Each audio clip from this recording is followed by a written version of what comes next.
This hero has just killed the Demon King and saved the world from monsters. But in return, he didn't get any praises or a peaceful life. He was betrayed by his own people and marked as a traitor. In the end, he was executed. But before dying, he said that he will kill everyone who betrayed him. In the next moment, he was in front of Goddess.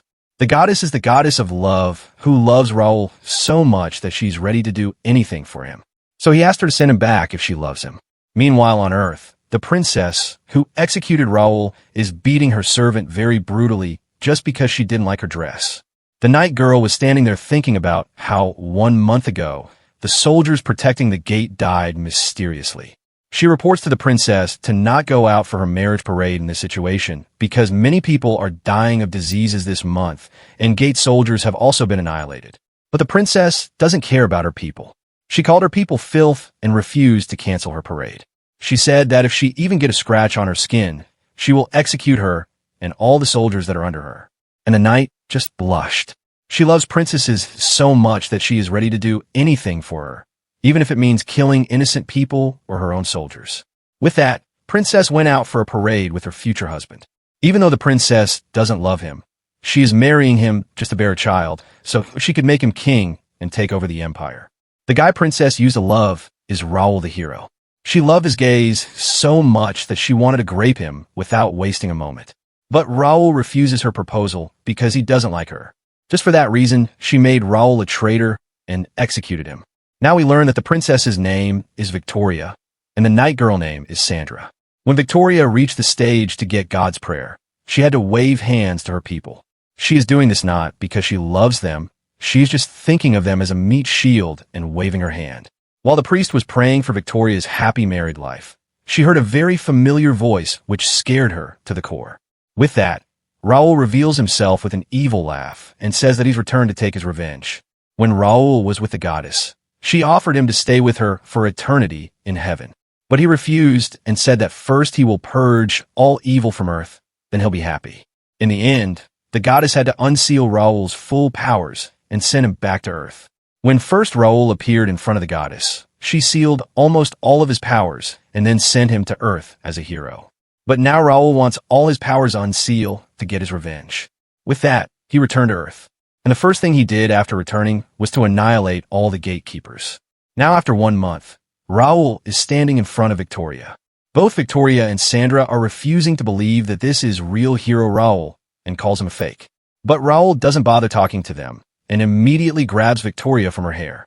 When Sandra was about to move forward to stop him, he popped the heads of many of her soldiers in an instant. Seeing the situation, all the people started running away in panic. But Raul stopped them. He asked them to not go before seeing the masterpiece that he'll prepare in front of them. Meanwhile, Victoria's soon-to-be husband was so scared that he peed his pants calling for his mom. When Raul saw him, he used his magic and forced the guy to hold Victoria. With that, Raul said that the blood wasn't looking good on her clothes and tore her clothes apart in front of everyone. Victoria still hasn't understood her situation completely. She asked Raul to not touch her if he doesn't want to go through the experience of dying once more. She asked Raul to kneel and apologize to her if he wanted to survive. I think she is really dumb. Suddenly, Sandra shouted from behind, asking Raul to fight them honorably. Hearing that, Raul decided to remind her how they captured him to execute him. When Raul was about to leave for Demon King's subjugation, he said goodbye to the people of the village he loved the most. After he successfully defeated the Demon King, the princess ordered her knights to kill all the village people and capture the hero. Hearing the story, Sandra refused to admit that she committed a crime. She just said that it was the princess's order, so it wasn't a crime. She said out loud that the princess was the one who ordered her to execute all of the village's people. Even though she wanted to say it in a low voice, Raul amplified her voice with magic, because of which everyone who was present there heard about their princess's true nature. Victoria got really angry because her personal knights revealed all her wrongdoings. Suddenly, Sandra moved and punched the princess on her face. Raul didn't stop there. With his magic, he forced Sandra to hit Victoria again and again and ruined her beautiful face. With that, Raul has finally decided to move on to the final stage. He is now going to punish Victoria for killing his sister. Just before the Raul left for Demon King's subjugation, he met her pregnant sister and said goodbye to her. When he returned, he was immediately captured by the princess to get executed. Before killing him, The princess shows him something to make his death more painful. She showed him his sister, pierced by many swords and dead on the ground of the church. Now, for the finale, what Raul did is to destroy Victoria's internal organs, so she will never be able to bear a child in the future. While doing that, Raul suppressed his anger as much as he could to not kill her this fast. Victoria still hasn't lost her pride and asked Raul to apologize. She said that he was just her tool, who completed his work and should have died. Raul didn't say anything and was about to leave, saying that today's performance is over. He said that he will return again when her beautiful face returns to normal. After that, Raul came to the church where his sister died to say hello to her. He said that he has already killed the priest who sold her. The priest's name was Gusaf. Raul said that he exposed his true nature in front of everyone and then killed him brutally. With that, the first act is completed and now it's time for the second act. Meanwhile, the princess was brutally beating Sandra for not protecting her properly. She said that if she was under control, she should have cut her legs to protect her. Before leaving the cell, Victoria asked the guard to keep on beating Sandra with no rest. In the forest, a guy was hurrying somewhere to deliver a secret message from the princess. This message is for the guy who is strong enough to cross swords with the hero. But right there, he was ambushed by some goblins and was about to die. He was so close to getting killed when a guy appeared and saved her.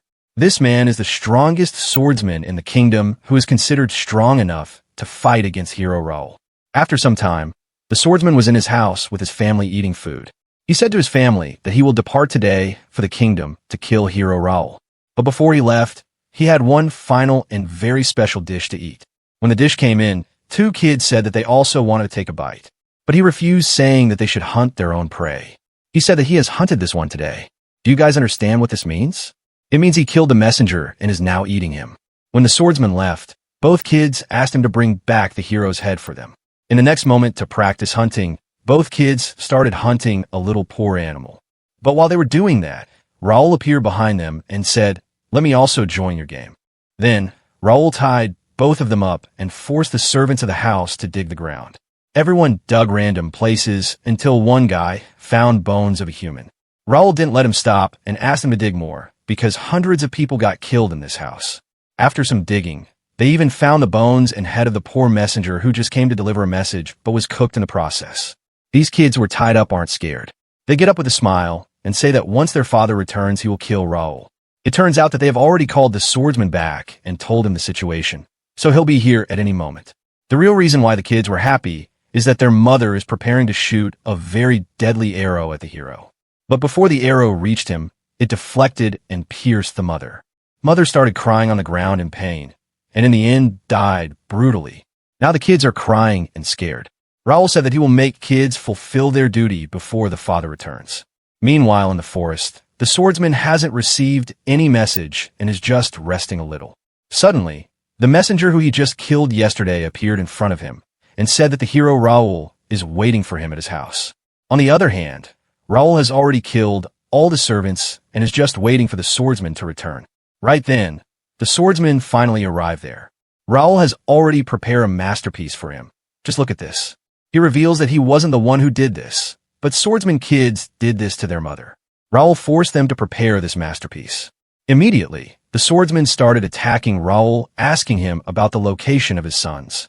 Raul answered that his sons are safe, and asked him if this scene reminds him of Raul's home village. When Raul was just a child, he used to live with his mother and sister happily. One day, when Raul and his sister, who was out of the village for some time, returned to the village, they saw that it's completely destroyed.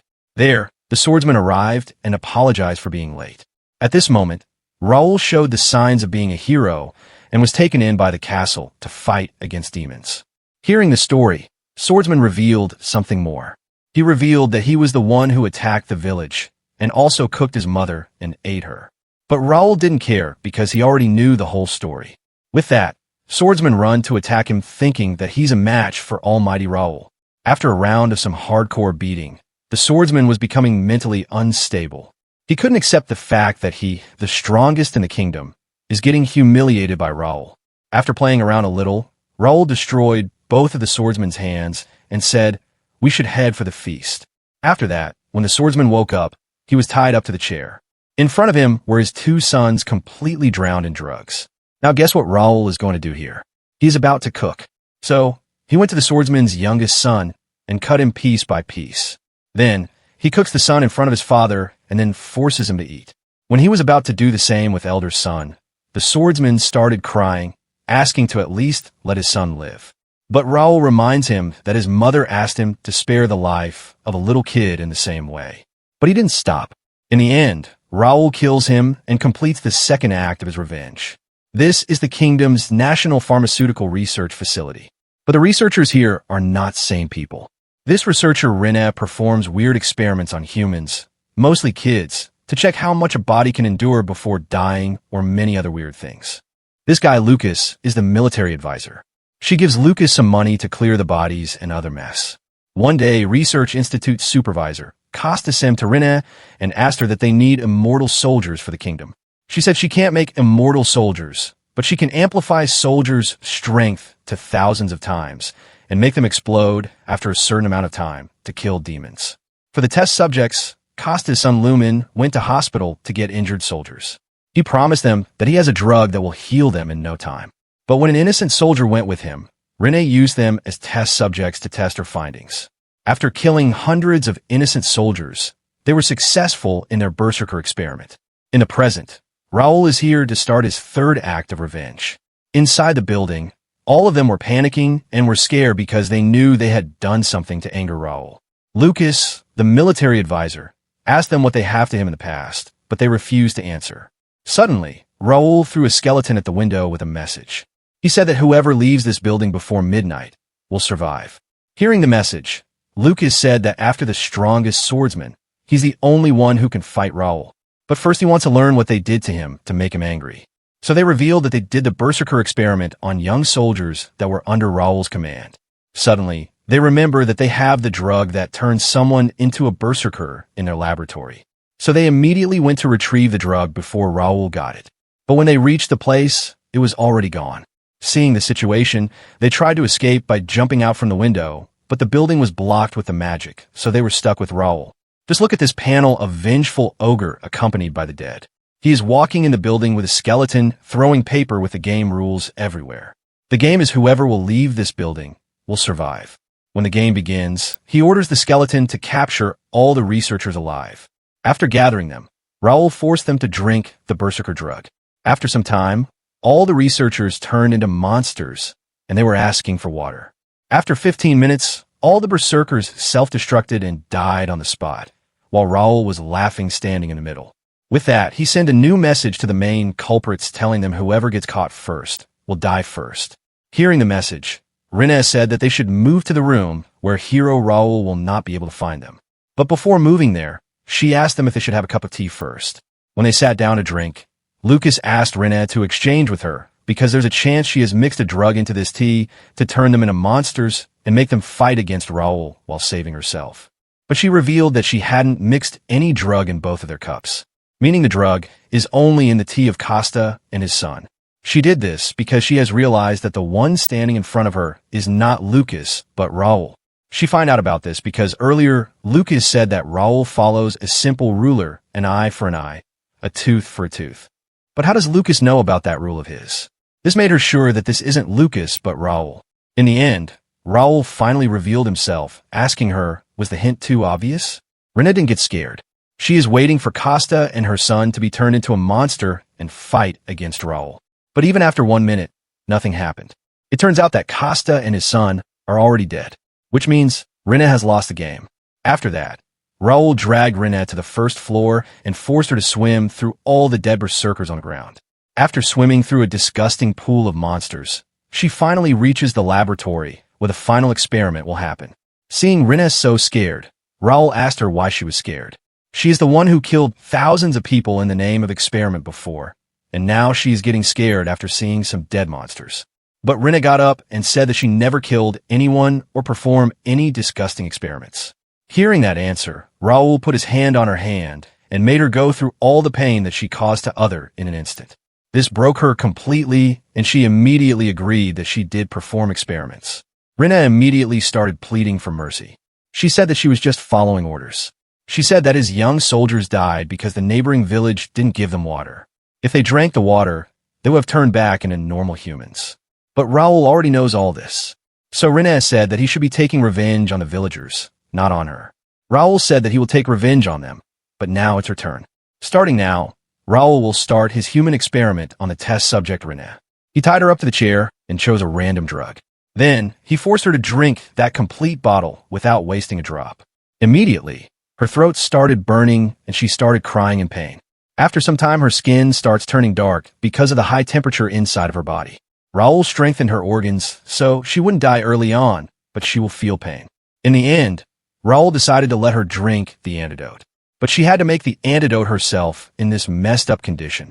As Rinne is a very experienced researcher, she was able to make an antidote even in this condition. When she thought that she won and now she'll be free, Raul destroyed her happiness, saying that it's time for round 2. With that, Raul proceeds on forcing her to drink more than 42 drugs, each causing more pain than the previous one. In the end, she was able to survive for more than 17 hours of hell. Now it's time for the villagers who committed sin. Meanwhile, these two cute and little girls went to a random village and told the villagers that they got lost in the forest and wanted a place to stay for the night. Surprisingly, the villagers were really good. They welcomed both kids and also gave them high-quality food. But the dark reality of these villagers was shown when both girls went to sleep. Villagers strangled both of them to death and stole all of their stuff. Next day, the same girl who they killed last night appeared in front of the village gate and asked the villagers about her little sister. Seeing her, the villagers got really scared and couldn't believe their eyes. It turns out that it was Raul, and he is here for the 4th act of revenge. At first, villagers weren't able to tell who this person was. So, Raul asked them if they hadn't heard the news of a hero going around the world exterminating real demons. Hearing that, the village chief asked him what they had done to make him angry. So Raul uses his magic to remind them what they did. One day when Raul arrived at a random village, it was completely destroyed by demons. When a demon was about to kill the kids that were left, Raul arrived there and saved them. Raul gave them his dagger and asked them to become soldiers if they want to protect their loved ones.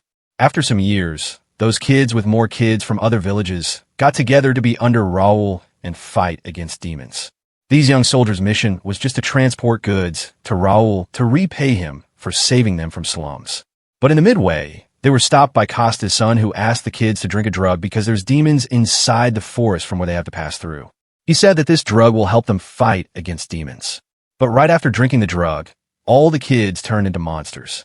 As they will turn back to humans after drinking water, in 15 minutes of becoming a monster, they started asking for water. They went to a nearby village after passing through the forest and asked for water. Even though they were strong enough to break the village's walls and get the water forcefully, innocent kids were so righteous that they didn't use force.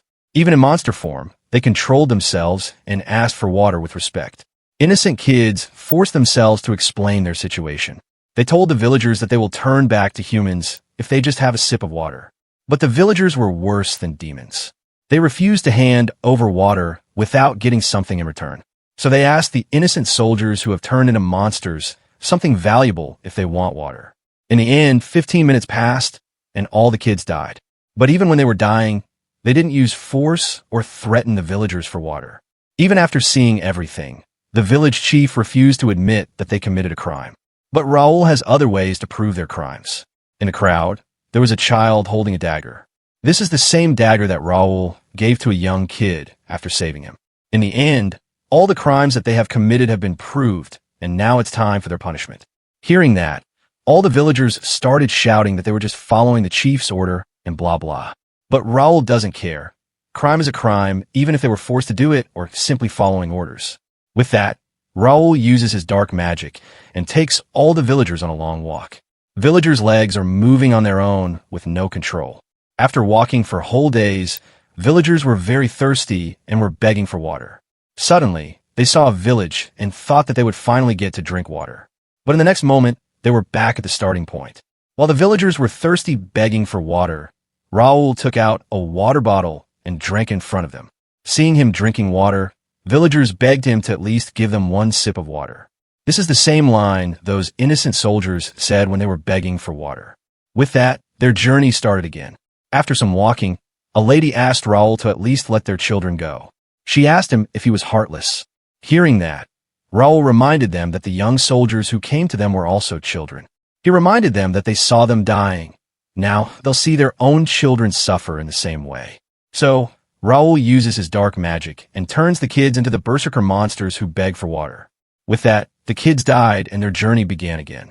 Meanwhile, in the Raul village, the kids are actually safe. All of this is just an illusion created by Raul to punish villagers. After some walking, Raul changed the scenery into a burning desert. Because of extreme dehydration and heat, villagers' skin started to fall apart slowly. Seeing the situation, Raul finally decided to end the punishment and threw them in front of a random village. Now they can ask for water and survive. This village name is Malka Village, and the villagers who were getting punished by Raul, their village name was Nor Village.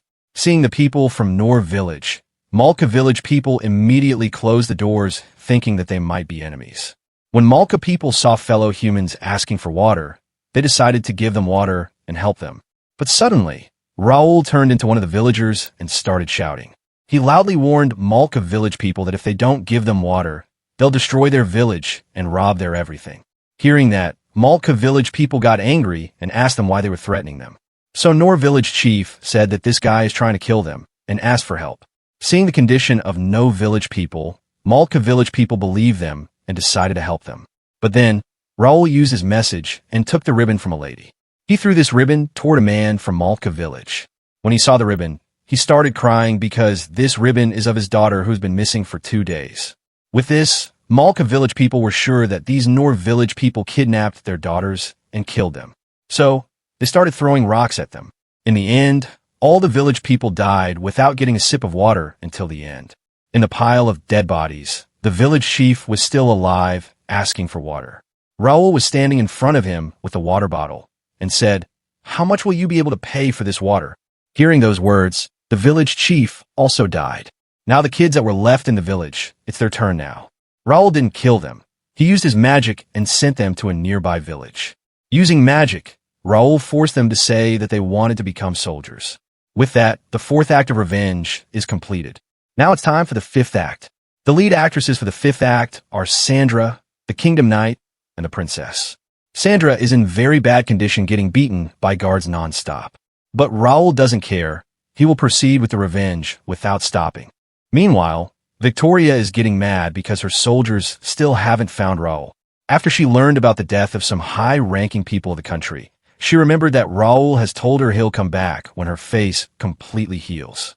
In the meantime, Raul is standing in front of Sandra, whose condition is really bad. So to talk to her properly, Raul turned into Victoria and said that if she wants to reflect on hurting her princess, she has to do one thing. Sandra immediately agreed on doing whatever Princess wanted her. With that, Raul gave her sword and her armor back, and also gave her instructions on what she has to do. It turns out that Raul has ordered Sandra to kill soldiers in the castle. So, Sandra is now cutting the heads of any soldier she is ordered to in the name of Princess. In the next moment, Sandra reached the princess's throne room holding a freshly severed head. Seeing that, Victoria immediately ordered her people to capture Sandra. It turns out that Raul told Sandra that in this castle, there are some soldiers who are directly under the king, and those king soldiers can get in the way of Victoria's progress of taking over the country. That's why Sandra is killing all the suspicious people. After reaching the princess's throne room, Sandra proudly announced that on the princess's order, she had wiped out all the king's aides. Hearing that, all the people who were present there started pointing their fingers at Victoria. As Sandra has now ruined the princess's status even more, she got really angry and attacked Sandra. But because Raul has cast his magic on Sandra, Victoria's attack didn't reach her, and she got hit back in return. Because of that, Princess got even more angry and called Sandra evil. She announced in front of everyone that she is revoking Sandra's status as a knight.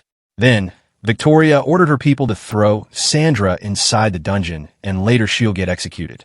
After taking care of Sandra, Victoria put on an evil smirk and thought that she'll be the one who'll be on the top in the end and will rule the kingdom as the very first queen. She knows that Raul is watching her right now, but she's not scared. She thought that she had a saint under her who would purify Raul's dark magic and defeat him. Seeing the princess laughing, the minister, who was standing right beside her throne, asked her why she was laughing. She answered that she is laughing thinking about the face that Raul made after getting caught by her. With that, the minister also leave the room with an evil smirk. It turns out this person was not the minister, but Raul.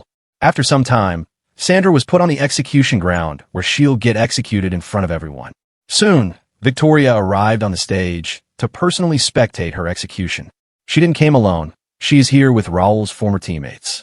Then, Victoria started shouting that Sandra is the one who falsely accused her in front of the village and also incurred the hero's wrath. Victoria accuses Sandra of setting a village on fire and burning everyone alive.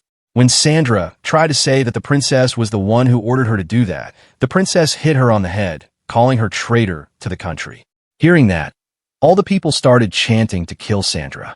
Meanwhile, the princess was happy because people's opinions of her are shifting and now people are calling Sandra a traitor instead of princess. After that, the execution started. All the people were ordered to throw stones at Sandra to execute her as painfully as possible. She was saying that she devoted her life to protect them, and everything she did was ordered by the princess. But people didn't listen. They were just here for fun. In the end, Princess ordered her soldiers to throw Sandra in the crowd of people. There, when Sandra was about to get graped by many people, Raul arrived there.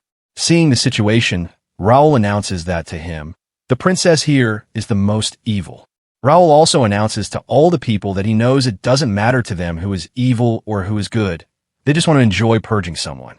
Raul said to all the people that he still remembers that they were also gathered like this to purge him after he killed the demon kind and save them. But at that point, Raul didn't know that demons are not the real evil, but the people who are here are. With that, Raul decided to introduce the stars who will face punishment. The first traitor is Raul's old teammate, Saint Cristiana. Second traitor is also Raul's old teammate, Archmage Wendel. And last but not least, Princess Victoria. Princess is not scared and said that this isn't an occasion where she will be a star. She announces that he'll be the one who'll become a star. But Raul didn't pay any heed to her. He decided to reveal the story of all the traitors who are here one by one. The first person who will be exposed is Archmage Wendel. Raul cast his magic and the story began. When Raul was locked in the cell, the princess used to visit him often. One day, when she was with Raul, Wendel arrived there. Raul was really happy seeing his old teammate fine and asked him if he was getting threatened by someone. Before answering, Wendel first apologized to Raul saying that because of them, he is going through this torture. Then, he answered that he is getting threatened by Victoria. He revealed that Victoria has ordered Wendel and Saint Cristiana to persuade him to become Victoria's manservant. Without thinking a moment, Raul answered that he will happy sacrifice his body if it means saving his loved ones. Hearing that, Wendel started laughing with an evil smile. While laughing, Wendel called Raul a fool and also said that he is not the world's strongest hero, but he's the world's strongest imbecile. In the end, Wendel revealed to Raul that he doesn't have any comrades. His loved ones are either dead or betrayed him. Learning that even his trusted teammates have betrayed him, he started crying. But when the story was about to reach the climax, the story shifted to the present because Wendel doesn't want people to listen to more of his evil deeds. Even after listening to just half of the story, people started doubting if Wendel is really a hero who saved the world of another evil guy in the form of a hero. But before people started talking more about him, Wendel used his beautiful face and asked the people if they thought everything Raul showed them was true. People answered that they'll never believe such things. So, Raul just decided not to start the Wendel story again and save it for later. Now it's Saint Christina's turn. When Raul was about to start the story, the saint said that she never betrayed hero Raul. But Raul shut her up and revealed that she is the reason for all the worst things that happened to him. The saint's story began just before the hero and his team was about to leave for Demon King subjugation. Before leaving, hero Raul and his team came to meet Victoria to announce that they are going for final war. There, the saint notices that the princess gets excited every time she sees Raul. So, the saint started manipulating Victoria. She talked to Victoria and said that the Lord has told the saint that Victoria and the hero are destined to be together. But because of Raul gaining more and more public respect, he is changing the will of God. So, the saint told the princess that if she wants to make Raul her personal plaything, she has to destroy his reputation. With that, Victoria decided to look into anyone who is involved with Raul and execute them. Before the story progressed even more, Victoria started shouting and asked the hero to stop spouting nonsense. She immediately ordered the saint to kill hero Raul using her holy powers. But the saint refused to obey her order, saying that she doesn't want to become a traitor. It turns out that the king has ordered to execute Victoria because she killed his people. This was the reason why Raul ordered Sandra to kill those king aides back in the castle. Saint even has to prove that the king has ordered this because she has a message with the king's seal on it. Because of where the story is going, Victoria is getting mad. Now that the king himself has ordered the execution of Victoria, all the people who are under her don't have to obey her orders. When the princess reached the breaking point, she revealed that she had already killed all her siblings, so there's no other king's heir who will sit on his throne. So, the princess believes that there's no way the king ordered to execute her, the only legitimate heir who will inherit the throne. Hearing that, Raul asked her to not worry about that because the king has 3 illegitimate princes. With these words, Victoria has realized her situation. It turns out that the king long before was aware of the fact that Victoria is not suitable for the throne because of how she treats her people. So the king spread his seed and prepared a secret weapon to take down Victoria and completely destroy her. Now Victoria is all alone. Her people have finally learned the truth, and no one is ready to help. The real and ugly face of the princess is being broadcast to the whole kingdom thanks to Raul's magic. Suddenly, some raised a voice and said, "Now, princesses have no one other than me." It turns out that Sandra is still alive and wants to protect the princess. When Raul saw her, he used his magic and brought her to the stage. On the stage, Sandra got a sword with which she will pierce Victoria's heart. As Raul has cast a magic on Victoria, which will not let her die no matter how much she gets injured or bleeds. When Sandra pierced her slowly, Victoria had to endure the pain without the relief of death. After completely piercing Victoria's heart, Sandra killed herself and said that she'll go first and wait for Victoria in hell. Even though from this panel it looks like Sandra is dead, she is not. She is feeling immense pain, but she can't die unless Raul allows her to die. Then, Raul takes Victoria dragging on the ground to the cliff while singing, "I will not let you die so easily." She is a bloody mess, but she can't die. On top of the cliff, Raul set up the cross and tied her up to it. While Victoria tied up to the cross, Raul cast a magic on her that will attract all kinds of small insects and animals to her. Those animals will come and eat her. Animals will gouge out her eyes. They will eat her flesh. They will enter inside her body and will eat her from inside. But even with all that, the princess will not die. She will feel pain with no relief of death for eternity. There are already some people here. And guess what? Even when Sandra cut down her head, she didn't die. She is also alive. That Strongest Swordsman from before is also alive. That Researcher girl is also alive. These 3 people are alive, getting eaten by insects, and are feeling pain with no relief of death. With this, the 5th act of the revenge is complete. Now, the 6th act of revenge is about to begin. After taking care of the princess, Raul went to the king. The king informed Raul that there's someone who is pretending to be Raul and is working with Raul's former comrade, Wendel. Wendel and the imposter Raul are working with a merchant who sells demon children to earn money. So, the king asked Raul to take care of them. With that, Raul decided to go teach a lesson to Wendel and that merchant. Before leaving, Raul asked the king to not think that he is doing that because the king asked him to do so. Raul is doing this because he was planning to do it from the start. Meanwhile, at a detention camp, imposter Raul is looking after many demon kids who are locked in a cell. This guy is a merchant whose name is Kramen and is also a pervert. Kramen releases his lust on all these innocent demon children. Kramen gets relieved by beating these children as brutally as possible. Seeing the kids getting beaten brutally, imposter Raul couldn't watch it anymore. He ran to the restroom and threw up. Right then, the real Raul appeared behind the imposter Raul and said hello. Immediately, Raul captured the fake and asked him the reason for imitating his face. Fake Raul revealed that he just wanted money. That's why he's working with Wendel and Kramen by threatening them using Raul's face. But Raul didn't believe it. Raul knows that the fake is here not for money, but for revenge. So, Raul uses his magic and immediately reveals the real person who is imitating him. The real one is a girl named Ada. Raul knows that Ada helped some demon children run away from this while Kramen was smuggling. By doing that, Ada has revealed the location of Wendel, which means that she was hoping for Raul to come here and prepare revenge that Ada wanted. So, Ada decided to reveal her real story and on whom she wanted revenge.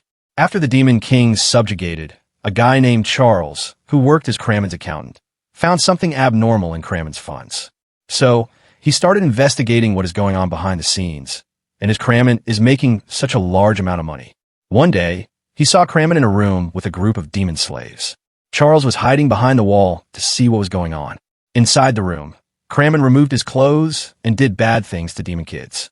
When Cramen left after completing his work, Charles entered the room. He saw all the demons who were fine and alive before had died brutally. While checking the kids, Charles finds one who was actually alive. He immediately took that demon girl to the healer and got her treated. The demon girl is alive, but she still hasn't woken up. After that, Charles took that demon girl home and showed her condition to his wife. Now, Charles has decided to report all this to the government and stop Cramen's illegal activities. Before leaving, he said goodbye to his wife and his little and cute daughter named Ada. While Charles was heading for the capital, he was attacked by some mercenaries who were here on the order of Cramen.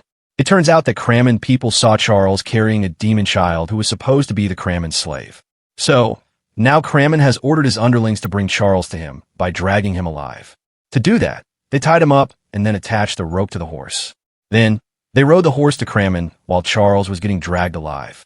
As time went by, Charles was getting really injured and eventually his body started falling apart. Next day, Charles's family received a package. When they checked it, they saw Charles who was chopped into many pieces and packed in a small box. When their family saw that, they were devastated and broken. With that, the story ended and now Raul has decided to help her take revenge on Cramen. But in return, she has to help him take revenge on Wendel. When Ada asked him what she can do to help Raul fight against that strong Wendel, Raul said that he knows his weakness. Raul revealed that Wendel is weak in the mind, and any mental attack can destroy him. Suddenly, Raul stabbed Ada with a knife. After she fell on the ground, she woke up inside Raul's body. Now, Ada is controlling Raul's body, but Raul is also there. He can talk to her from inside the body and help her take revenge. Raul gave Ada full permission to use his body, however, she wants to take her revenge. This means she can use Raul's power, which makes her stronger than anyone. With that, the sixth act of revenge is about to begin. In the basement, many demon slaves are being transported to smuggle. They're not just getting smuggled. If someone shows even a little weakness, guards will beat them brutally. While guards were beating the kids, Raul and Ada arrived there. Raul asked Ada to kill all the guards here and save the demon kids. So, she did just that and killed all the guards in front of the demons. Then, Raul asked Ada to explain the situation to everyone, but she can't think straight because of killing this many guards. So, Raul switched with her and told the kids that they are now free. But the kids are still scared because they saw Raul working with Cramen and Wendel, so they can't believe him. So, Raul asked the demons to follow him, and she'll help them get their revenge on Cramen and Wendel. After giving the proper speech, all the kids started chanting to kill Cramen and Wendel. Afterwards, they went to different places and freed demon slaves from all the places until they eventually found Cramen and Wendel.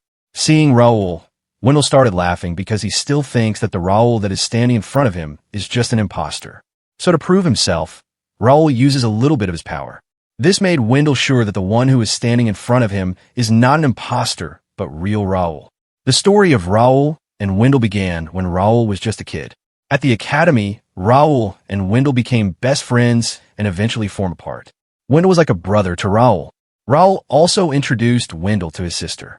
Raul's sister took care of Wendel like her own brother. She fed him and asked him to always stay with Raul, even though Wendel was acting good from the outside. From inside, he was planning many heinous things to do. From that point on, the Saint also joined the team, and the friendship between Raul and Wendel became even more strong. But now when Raul remembers those moments, he calls himself a fool and has learned that if you are too kind, you will be exploited. When they successfully subjugated the Demon King, Wendel decided to start a real performance. The next day, when Raul came back to his village, he saw all the villagers, including children, dead on the ground.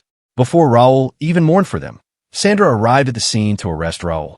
She has also tied up Wendel, but that Wendel part is just an act to arrest Raul. When Raul starts saying that he's not the one who killed these villagers, Sandra presents two kids in front of Raul. One kid has put a sword on the throat of the second kid, and both are crying asking for help.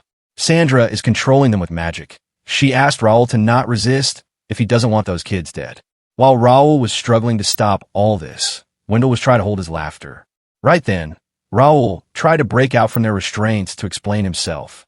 But when he tried to do that, Sandra forced the kid, using her magic, to kill another kid. Seeing the scene, Raul was about to kill all of them, but Sandra asked him to stay put if he didn't want Wendel to die. In the end, Raul was imprisoned where he was forced to fulfill Victoria's dirty desire and satisfy her every single day. Even in the extreme torture, Raul was thinking about Wendel, wondering if he's alright. Meanwhile, Wendel is enjoying his life like a king. After that, to make Raul suffer even more, Wendel revealed to him that all his comrades have either betrayed him or are dead. In the end, Wendel also revealed to Raul about how his sister got violated daily. He revealed that by the order of the princess, Raul's sister was violated daily by many priests in the church. This was the point which made Raul really angry, but he couldn't do anything because he was locked behind the chains. Back in the present, Raul summoned both Wendel and Cramen in the Colosseum. The first one who will get punished is Cramen. In the spectator's seat, all the demon slaves are sitting who will witness firsthand how Cramen will get punished. After that, Raul switched with Ada because Cramen is her target. First, Ada stripped the guy naked and then summoned some big brooms with spikes attached to them. She gave those brooms to demon kids and asked them to clean Cramen before starting the real show. As the spiky broom was dragged on Cramen, he felt extreme pain in every point of his body. After cleaning him, demon slaves asked her to castrate him. So to do that, she summoned a small pipe filled with spikes. She put that pipe on the Cramen's sensitive part and then shook it. This causes Cramen to beg for forgiveness and shout in pain. In the end, she cut his sensitive part, which killed the guy while experiencing immense pain. Now, it's Wendel's turn. Until now, Wendel was sitting in the spectator seat enjoying the show. He was sitting without caring because he thought that Raul cannot exact revenge on him because he follows that eye for an eye rule. So, Raul revealed that he doesn't follow that rule anymore because the hero Raul that Wendel knows of is already dead. Now the Raul that is standing in front of him is just an insane revenger. Seeing Wendel's face, Raul started laughing because he can't believe that the one who is the king of betrayer actually believed that Raul will follow his words. Hearing that, Wendel immediately used his magic and teleported himself in a forest to survive. But before he could even breathe once, Raul broke the space and took him back to the Colosseum like an angel. To break Wendel mentally, Raul has prepared an illusion that shows that many officials and Wendel's fangirls are watching him. They asked Wendel to fight against the hero and defeat him. But Wendel is no match for Raul. So Raul summoned a big broom with spikes and also stripped Wendel in front of everyone to start his revenge. Using his magic, Raul froze Wendel in one place and then started cleaning him using the almighty spiky broom. After some cleaning, now it's time for Wendel to get castrated. Raul summoned a monster holding a big scissors to cut Wendel's useless lump of meat off. To make the game interesting, Raul summoned a bucket filled with dirtiest water ever. If Wendel's head stays outside of this bucket for even 3 seconds, he will die. After just some time, Raul uses his magic to hold Wendel at one place. He said that he's getting bored and cut off Wendel's meat. In the end, he died while experiencing immense pain, or he thought so. In the next moment, Raul woke up again completely fine. Wendel himself is really shocked because all the pain he went through is real. So, Raul reveals that it was just the first death. There's thousands more to come.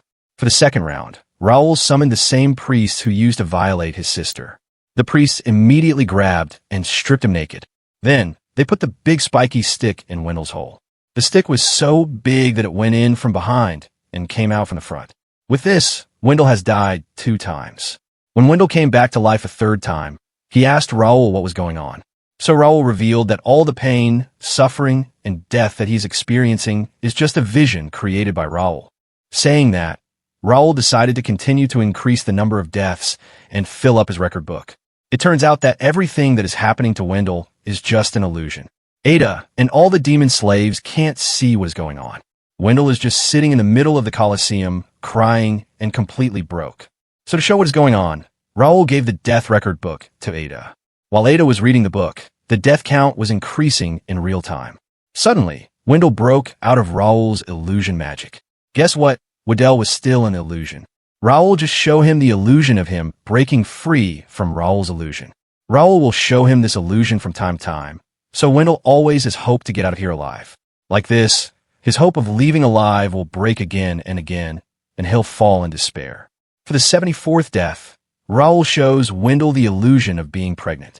Raul's belly suddenly started expanding, and eventually, a monster-like child came out by piercing through Wendel's belly. At the death number 2643, Raul shows Wendel an illusion where Kid Raul appeared in front of Wendel, who moved his hand forward and said to Wendel with an evil smile, "Let's have fun together." After thousands of deaths, Raul decided to take away Wendel and complete this round of revenge. As the revenge is now completed, Raul separates himself from Ada. Immediately after getting separated, Ada attacked Raul, saying that she'll get her revenge from Raul. It turns out that the person who was with Raul wasn't Ada, but the younger sister of the Demon King that Raul and his team subjugated. After revealing her true form, Theodora revealed that she is here to get revenge for her brother's death. But Theodora is no match for Raul. He immediately froze her at a place and told her that he could kill her ease, but he will not do that. He gave her two choices. One is to fight with Raul to take her revenge. Second is she'll leave this place with her fellow demons, and with all the money that Kramen has earned by selling slaves. That money will be more than enough for her and her fellow demons. She decided to take the second choice after thinking about her fellow demons. Then, Raul asked her what happened to Ada. So, after Charles died, his wife started investigating why and how he died. After some investigation, she learned that Charles died while freeing demon slaves from Kramen. She has also learned that there's one demon that survived, and that demon is entrusted to the village's healer by Charles. So, to fulfill Charles' will and save demon slaves from Kramen, the wife and Ada decided to go to the capital to report everything to the officials. For 1 week before leaving for the capital, Ada went to visit the demon that Charles saved daily. It turns out that the demon saved by Charles is the younger sister of the Demon King. At first, Theodora refused to become friends with the human. But when she learned that Ada's father was the one who saved her, Theodora decided to be friends with Ada and help her fulfill her dream. At the last day of the week, Ada's mother and her younger sister left, saying that she has promised to meet Wendel at a cabin near the capital. After some time, Ada and Theodora also left for the capital. On their way, some mercenaries found them and attacked them. To protect Ada, Theodora asked Ada to find a safe place, while she'll lure the mercenaries away from her. After some walking, Ada finds a small cabin. Outside of that cabin, Wendel was standing. When he saw Ada, he told her that her mother and younger sister had already arrived and were waiting inside the cabin. Before entering the cabin, she told Wendel that while she was coming here, some of Kramen's underlings found her. Wendel asked her to forget about that and rest inside the cabin. But when she opened the door, she was devastated to see the scene in front of her. When Ada and her family reported everything that Kramen did to demons to Wendel, he said that he'll take care of Kramen. That's why Ada and his family have trusted Wendel, thinking that he's a hero who will help them. But they didn't know that the one they are trusting is worse than demons. After some time, when Theodora came back to find Ada, she saw Wendel and Kramen together. Seeing them together, she immediately understands something bad has happened to Ada and her family. So when she entered the cabin to check on them, she found all of them dead on the ground. At that moment, Theodora got really angry and promised to herself that she'll take revenge. This was the reason why Theodora wanted revenge on Kramen and Wendel. With that, the sixth and the longest act of revenge until now is finished. Now it's time for the seventh act of revenge. The main star of this act is the Saint. After taking care of Diddy and Wendel, Raul went to the king and informed everything. Immediately after reporting, Raul went to meet Cristiana, who is currently locked up in the cell. Seeing Raul, Cristiana asked him why the king had imprisoned her. So, Raul told her that he already knows how she used her holy magic to manipulate everyone. She was the one who manipulated the swordsman to become a demon. She was also the one who manipulated Wendel by saying things like she knows which kind of face he wants to see from Raul. She said that anything he'll do is alright because it's what Lord desire. In the end, she also manipulated the princess to destroy Raul's life. But Cristiana said with a smile that she never did anything wrong. She said that she was just fulfilling Lord wishes and offering salvation to everyone. When Raul was about to leave, she asked him what kind of revenge he's planning to take from her. So, Raul told her that he had planned an extensive date with her and asked her to just wait for it. The next, Cristiana was summoned to a court because many people, who heard from Raul that Cristiana was manipulating her, filed many cases against her. So today she is presented in front of judges who will announce the final result, if she's a criminal or not. First witness who came forward was her own aunt. She said that Cristiana brainwashed her own parent, which causes them commit suicide in a burning house. And while seeing her parents dying, Cristiana just uttered one sentence happily, "You two must be glad, Father, Mother. Witness 2 is a soldier. He said that his comrades were seduced by Cristiana, which led his comrade to fight and kill each other like maniacs. Third witness was a priest who came forward and revealed that in the middle of a desert there was a country. The people of the country were really innocent until Cristiana came there. With her whisper, she brainwashed all people, leading to the destruction of the whole country. Hearing that, Cristiana just said that she did to give salvation to the country people. In the end, her reason for destroying hundreds of thousands of life was just that she wanted to bring salvation to all the people. And she said that she can happily die if it means atoning for other people's sins. While she was saying all that, Raul was just sitting in the chair with a smile, witnessing everything. Right then, Cristiana's lawyer with a pig-like face came out and started talking. First, he asked all 3 witnesses to provide solid evidence which should prove that Cristiana committed a crime. As they don't have any solid evidence, they can't say anything. Next, he revealed that anyone who is inflicted with holy magic has magic scars left behind on their body. But after checking the bodies of that soldier's comrades, there were no magic scars on their bodies, which means Cristiana didn't use any magic on them to seduce them. When all the people had nothing to say, the lawyer was thinking that these people are stupid because he knows that magic scars can easily be removed from the bodies. And here he is protecting and siding with Cristiana because if he wins the case, he'll get to smash her. While he was dreaming about smashing her, Raul spoke up and said that he's here to give testimony as the 4th witness. Before he started talking, he first went to the examiner who checked the magic scare on the victim's body and whispered something in his ears. And to prove that Saintess is really guilty and killed many people for no reason, Raul immediately summoned a person on whom she has used her magic and manipulated. The person that appeared shocked everyone. Raul has summoned the Princess Victoria. She is still getting eaten by insects and is still alive, enduring eternal pain. No one thought that princess was still alive. Even in such a bloody and messed up condition, the princess is still getting punished every second. Even though the princess is still alive, her condition is really bad, so she'll not be able to utter a single word. So to check if Cristiana has really done something to the princess, the examiner came forward and checked the princess's body. After examining the body properly, he revealed that the princess really have magic scars on her. After saying that, the examiner revealed everything.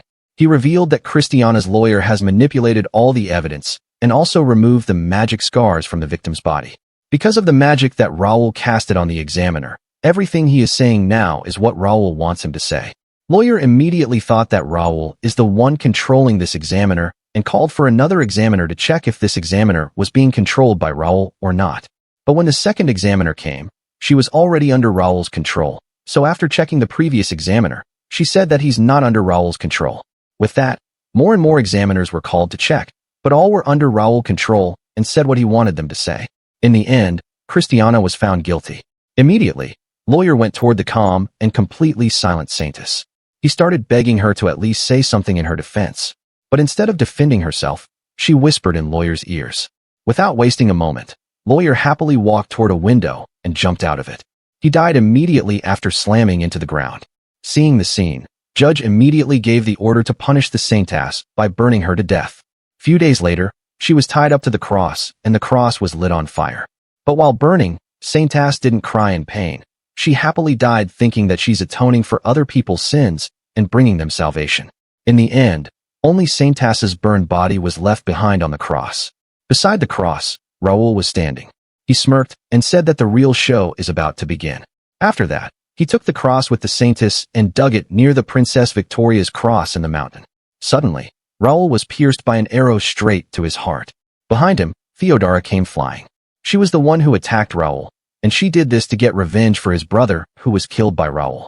When Theodora landed beside Raul, he was still alive. So to kill him completely, she first tied him to the cross and then stabbed him with the knife. After 5 days, his lower half is completely gone, eaten by many beasts. In the next moment, Raul woke up in the white world. This is the same world where Goddess of Love lives. Learning that Raul had died and came here again, she immediately ran to him crying. Raul noticed that her one arm is missing and asked her what happened to it. She revealed that previously when she sent him back to Earth, a part of her body was sacrificed to resurrect him. Raul didn't care about her explanation. He grabbed her from the mouth and asked her to complete his one more wish. Goddess was so in love with Raul that she immediately agreed. This time, she sacrificed one of her eye and summoned a carriage of hell. By riding this carriage, Raul will be able to enter hell. First, he'll go to the Gate of Judgment. At this place, sins and good deeds of every person will be judged, and the one with the greater deeds will go to the land of the gods, or you can call it heaven. Some can go through the reincarnation gate to reincarnate, and the people with grave sins will enter hell. Raul has asked for the ride to hell because his revenge will begin in hell. He immediately drove the carriage and found Saintess standing in the line of people who will be judged. Seeing him, Cristiana was shocked and asked him who could kill him. So Raul revealed that he died intentionally to fulfill the promise of a date that he made with her. Saying that, she gave her a seat in the carriage and went toward hell. When Raul went toward the hell gate, Cristiana refused to enter, saying that the goddess was waiting for her in heaven, so she must go there. Cristiana said that only bad people go to hell. She still thinks that she has offered salvation to many people and saved them from hell, so she must go to heaven for her good deeds. So Raul made a bet with her. He said that if the people who she thinks she offered salvation to are not in hell, he'll let her do whatever she wants with him. But if they are in hell, then she will have to use her holy magic to save them. Because Cristiana also loves Raul and wants to stay with him forever, she immediately accepted the bet. With that, Raul and Cristiana finally entered hell. Inside, there were many people getting burned in the lava, getting reborn and dying again and again. Seeing the scene, Raul remembered that there were other young people in his party beside Wendel. At this point, Cristiana wasn't at Raul's party. Raul and other young party members hunted monsters together. They were really happy until Cristiana joined the party. Because of Cristiana seducing them in the name of salvation, young members started losing their will one by one. Every single one of the 20 mercenaries left the party. Right then, Raul and Cristiana arrived at their first spot. This is the place where people who indulge in lust fall to and get punished. Cristiana looked around in hope of not finding any familiar faces. But after just a second, her expression turned grave when she saw Raul's old party member, to whom she had offered salvation, was getting punished in front of her. But she immediately calmed down and refused to believe that these are the people to whom she has offered salvation. It turns out that she can't properly remember these people's faces and think that they're not related to her. So, Raul told her that they are here because of her, but she refused to believe it. So, Raul showed her when he offered these people salvation and seduced them with her words. Because of that, they lusted over her and she let them enjoy themselves with her. Immediately after remembering them, she still refused to accept that it's her fault, saying that they are just people with similar faces. Even though her expression has changed from being happy to being concerned, she still thinks that her faith in salvation is not fake and will never waver by seeing the fake scene. So, Raul took her to the next punishment spot. After getting through many punishment spots, they reached the punishment spot for greed. The people in this ground are forced to cross a burning bridge and then fall inside a lava pond, dying painfully. This time, 2 people were slowly trying to cross the bridge. When Cristiana looked closely toward them, she was shocked. Her expressions completely changed and she slowly muttered that they are imposters. It turns out that the 2 people who are crossing the bridge now are her own parents. While crossing the bridge, if one stops midway, the monster sitting on the other side will hit them and throw them in the lava pond. After dying in the lava pond, they will just come back to life at the starting point and will have to go through the same pain again. The next time Cristiana's parents started crossing the bridge, she ran toward them to stop them. Behind her, Raul with an evil smirk reminded her that this is the result of her offering salvation to others, which means she has committed a grave sin and her destination is not heaven but hell. When Cristiana's parents saw her, they got angry at her, saying that she tricked them. They shook her for some time and then fell into the lava pond while cursing her. Even after seeing everything, she still refused to believe it and called them imposters. She said that she is blessed by the goddess, so her salvation and faith can't be fake and lead the people to whom she offered salvation to hell. Hearing that, Raul decided to show Cristiana the goddess that has blessed. Raul showed her the goddess of love, making an unsightly face. Seeing the goddess's face, Cristiana couldn't believe her eyes. With that, Raul proceeds on telling everything that this goddess has done for him, how many rules she has broken just for him. Hearing everything, Cristiana said that such an unsightly woman can't be the one who blessed her. She raised her hand to use holy magic. As Raul won the bet, she accepted her defeat and decided to use holy magic to save the people who are here in hell because of her. But her holy magic didn't work. It turns out that holy magic isn't usable in hell. Now that Cristiana has called her own goddess an unsightly woman, she will be stripped off of her Saintess title and will lose all of her holy magic. Raul already knew this. He was just playing around to make Cristiana utter bad words about her own goddess. In the end, she's now in hell with no way to get out.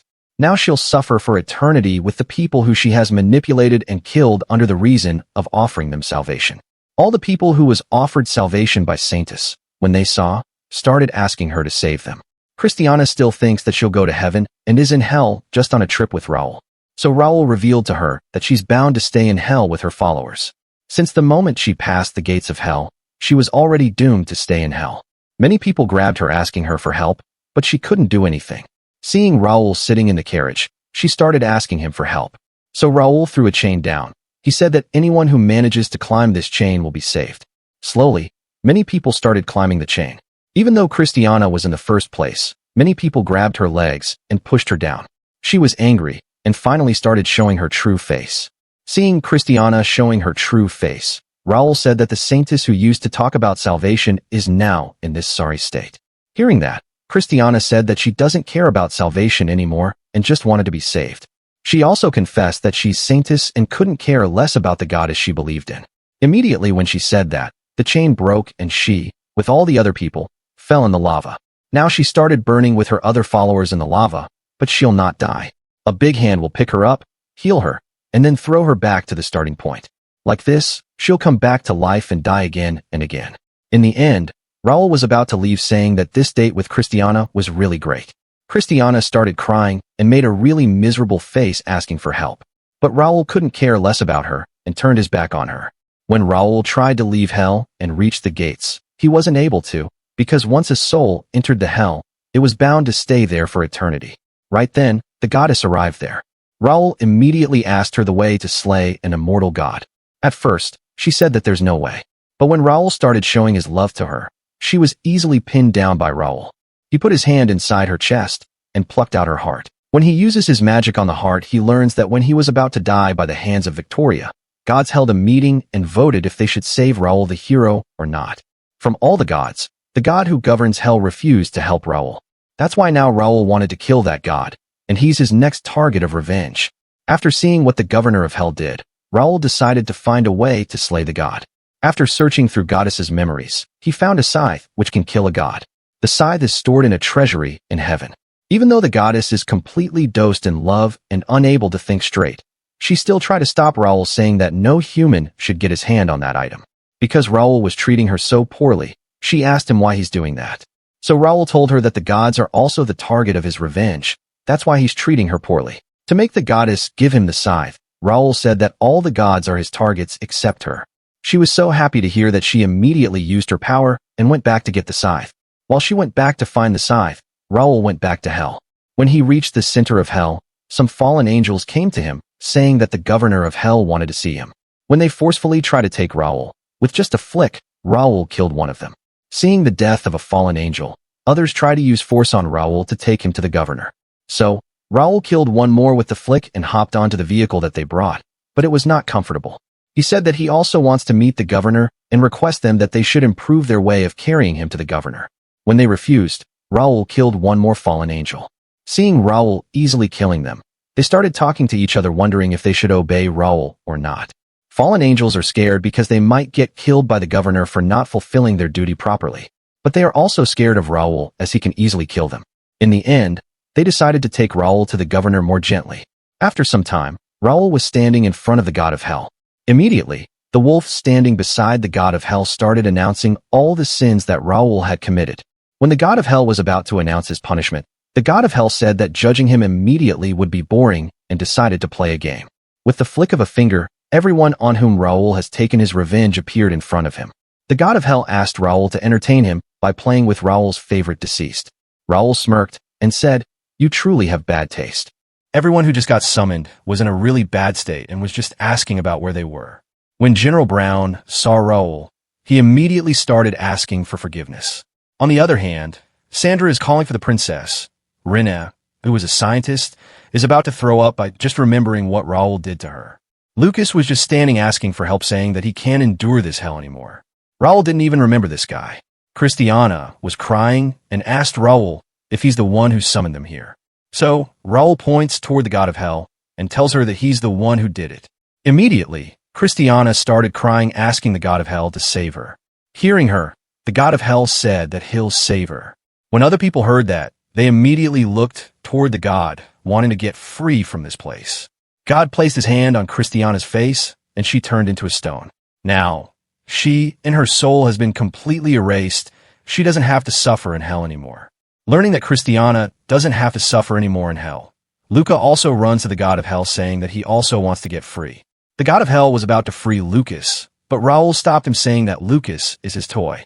He asked the god of hell to think again before taking any action against Raul's toy, because the consequences can be severe for the god. But God doesn't care. He puts it on Lucas's head saying that an insect like Raul will be able to do anything to him. He was so close to freeing Lucas, but at the last moment, Raul saved Lucas, teleporting him away from the god. Because Raul disobeyed God's law, he decided to play with Raul. He sent the dog to teach Raul a lesson, but Raul isn't scared.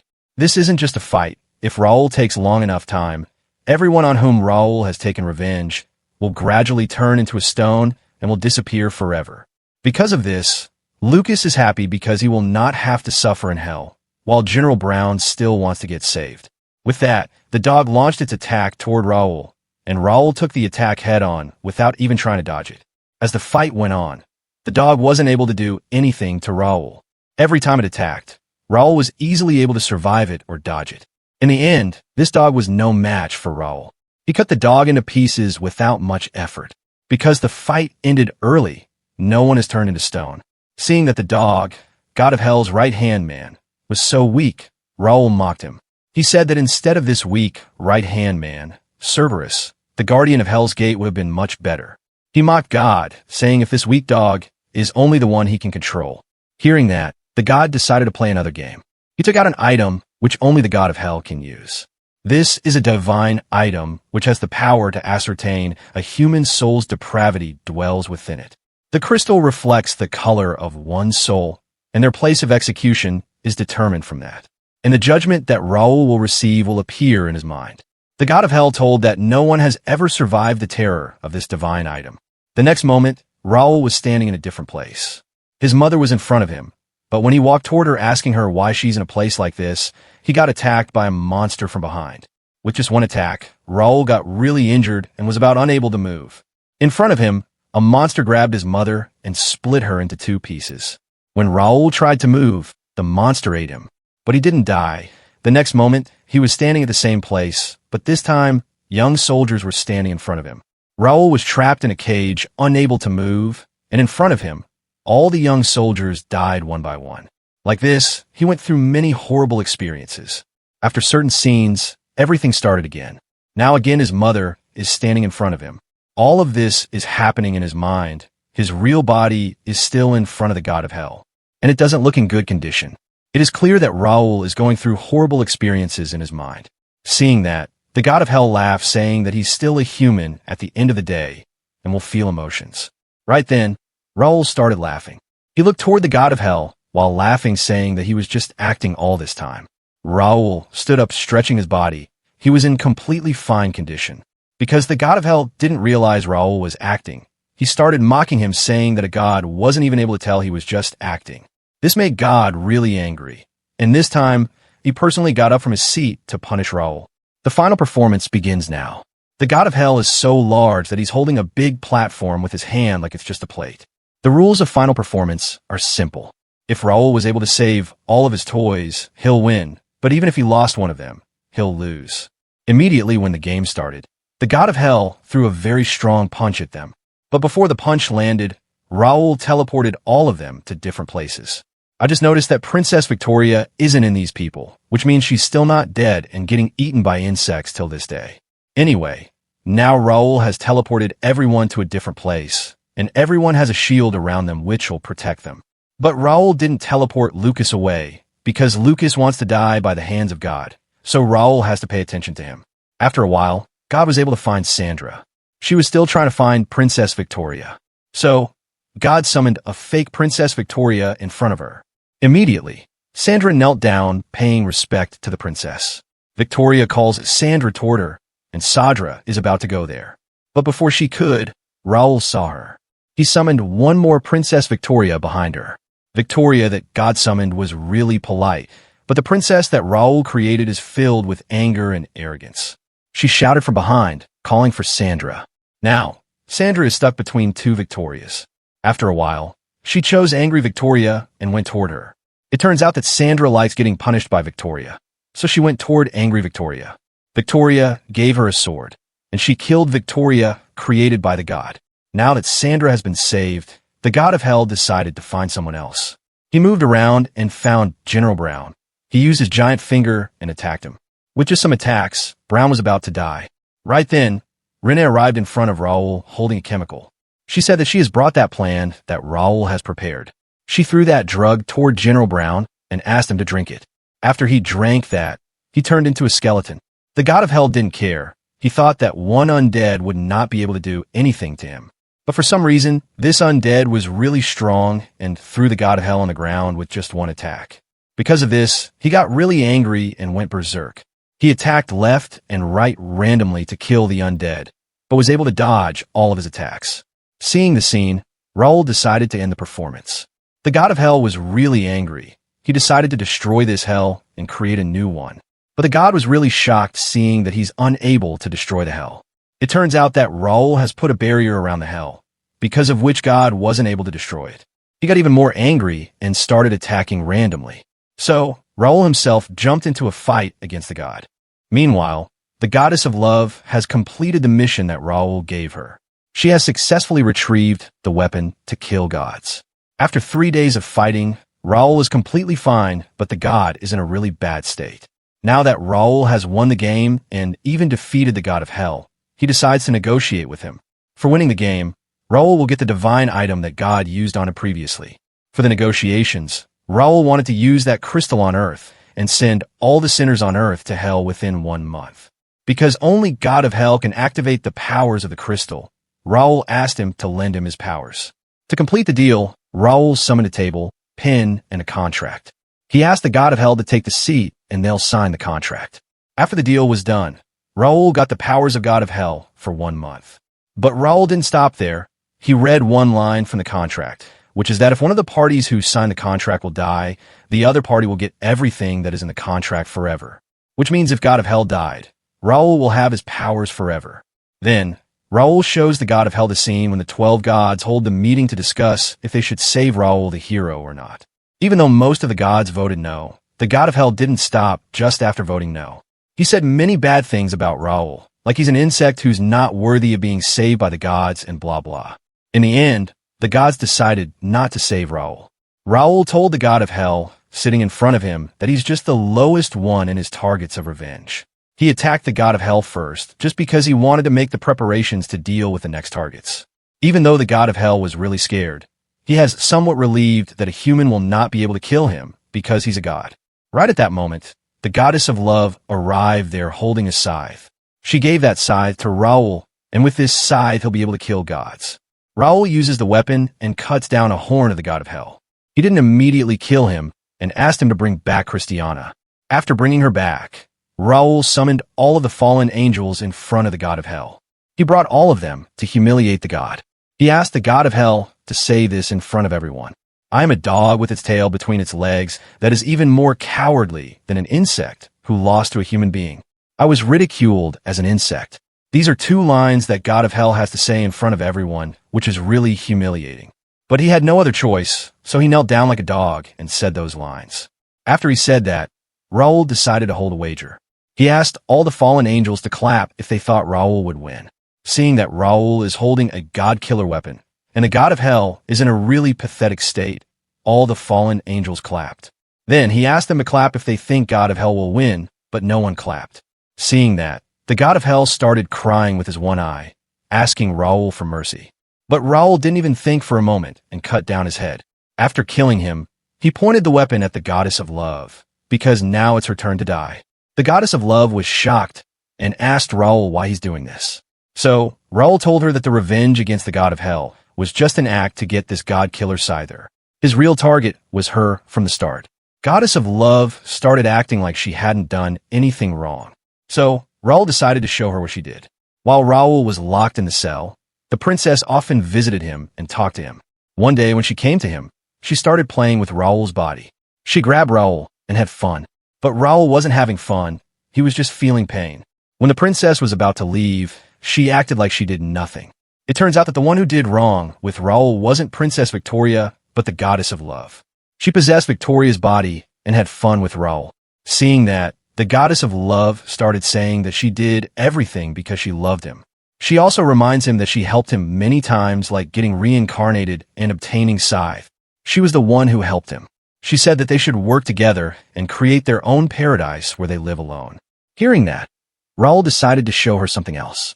He showed her that Raul wasn't the only one to whom she said this. She has taken interest in many men before and always lust on them. Each time she saw a handsome man, she said the same things that she said to Raul. Seeing that, the goddess of love's face completely changed. She said that the past doesn't matter. Even if past doesn't matter, it shows that the goddess of love is just a slut who lust on any handsome man she saw. So, she's the biggest culprit. She's the biggest reason why Raul suffers this much. Meaning her punishment will also be very bad. So to start the punishment, Raul summoned a big and really ugly ogre. The next moment, the goddess of love, Raul, and that ogre arrived at the same cell where Raul was locked up and abused by the goddess of love.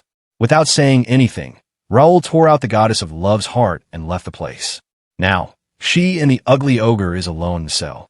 The ogre immediately started playing with the goddess, saying that he never got to have fun with such a beautiful lady. After reaching the climax once, the goddess thought that she'll be able to rest now, but ogre reminded her that ogres can go 100 times without breaking a sweat. After doing hundreds of times, the goddess was on the brink of dying. Right then, the ogre took the half-dead goddess and crushed her in his hands. Ogre did this because he doesn't want his wife to know that he had fun with another woman. After that, Raul returned back to hell in front of tens of thousands of fallen angels. They started calling Raul their new god. Raul didn't stop in the hell for longer. He asked the fallen angels to build new and more dangerous executing grounds, and ordered the fallen angel to throw all his previous victims there. With that, Raul left the hell. At the royal capital, we see that everything is burning and getting destroyed. 2 months have passed since Raul concealed his whereabouts. In the royal capital, the masses divided into 2 groups, the king's faction and the Raul faith. The conflicts between them were exceedingly fierce. King's faction wants to follow the king, but Raul faction says that Raul is the only man they can trust. Fights are going on between these 2 factions. Many people have died, even kids aren't spared.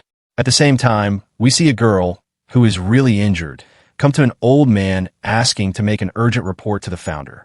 But the old man refuses, saying that the founder is in the midst of prayer, so they can't disturb him at this moment. These 2 are from Raul's faction. This girl reports that District 7 has destroyed by the people of the king's faction. She said that if they didn't take measures immediately, there would be grave damage. Hearing that, the old man decided to turn to the founder for judgment. When the old man went to meet the founder, an unknown person asked him to not disturb the founder because he's in the middle of prayer. Then, old man told this person that there's an emergency. The person decided to listen to him, but also told him that prayer will not stop. Surprisingly, this unknown person is the mother of Victoria's fiancé, and the so-called founder, who is praying, is none other than Victoria's fiancé, named Emil. He is crying and praying to not some god or saint. He's praying to Raul. He begged Raul to forgive their sins and save them. Meanwhile, Emil's mother is hearing the reports from the old man. He told her that Molotov cocktails are being thrown into District 7 and are causing casualties. The old man is scared that if this goes on, all of the people in District 7 might die. Hearing that, Emil's mother asked him if he forgot the original creed of the Raul faith. Raul's faction's belief is that if they strictly beg for Raul's forgiveness, they'll be saved. She said that their founder has never once ordered the use of military force. She asked the old man if that did not imply that District 7 started the war without the orders and are now getting punished. The old man understood that and agreed with her. But he told her that those people started the war with the future of Raul's faction in mind. Listening to him, Emil's mother thought that belligerent believers were a nuisance. However, she thinks that they should accept everyone that comes to them for help. She also knows that everyone is scared because of the events that are happening. Thinking that, she said to the old man she'll talk to the founder. When she entered and saw her son praying, she started crying, thinking that as long as Emil is alive, she's perfectly content. After Saintess Cristiana's execution, the people of the royal capital feared retribution from the former hero Raul. However, he has since never appeared again. Because of this, everyone started getting relieved, thinking that he's dead. But the relief, everything was fleeting. Now, a different calamity has struck the royal capital. The royal capital district fell victim to catastrophic torrential rain that hasn't ever been seen for centuries, and all the crops approaching the harvest season have been wiped out. The rivers overflowed, and around half of the town areas were devastated by avalanches. When the rain stopped, new infectious diseases broke out from the bacteria the polluted water left behind. In the blink of an eye, those infections spread all over. The infected would be inflamed all over their bodies, and they would be struck with violent itches. That condition would last up to 5 days long, and many died as a result. At one point, some people began whispering a rumor.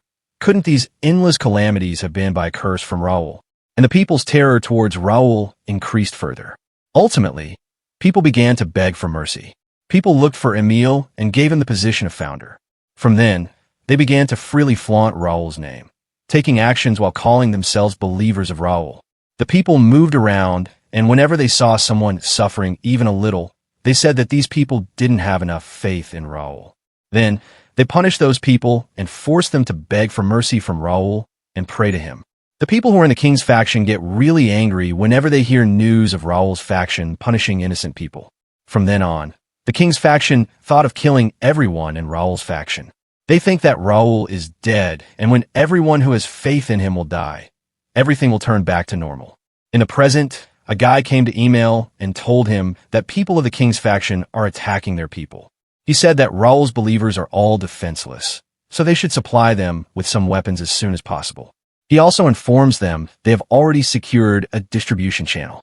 Like this, everyone in Raul's faction got a weapon. Losing their lives from these calamities without any means to do anything, the people have long sought a target to direct their anger for such irrational circumstances. The people who deny Raul's existence and hope for the reconstruction of the country by the king's faction.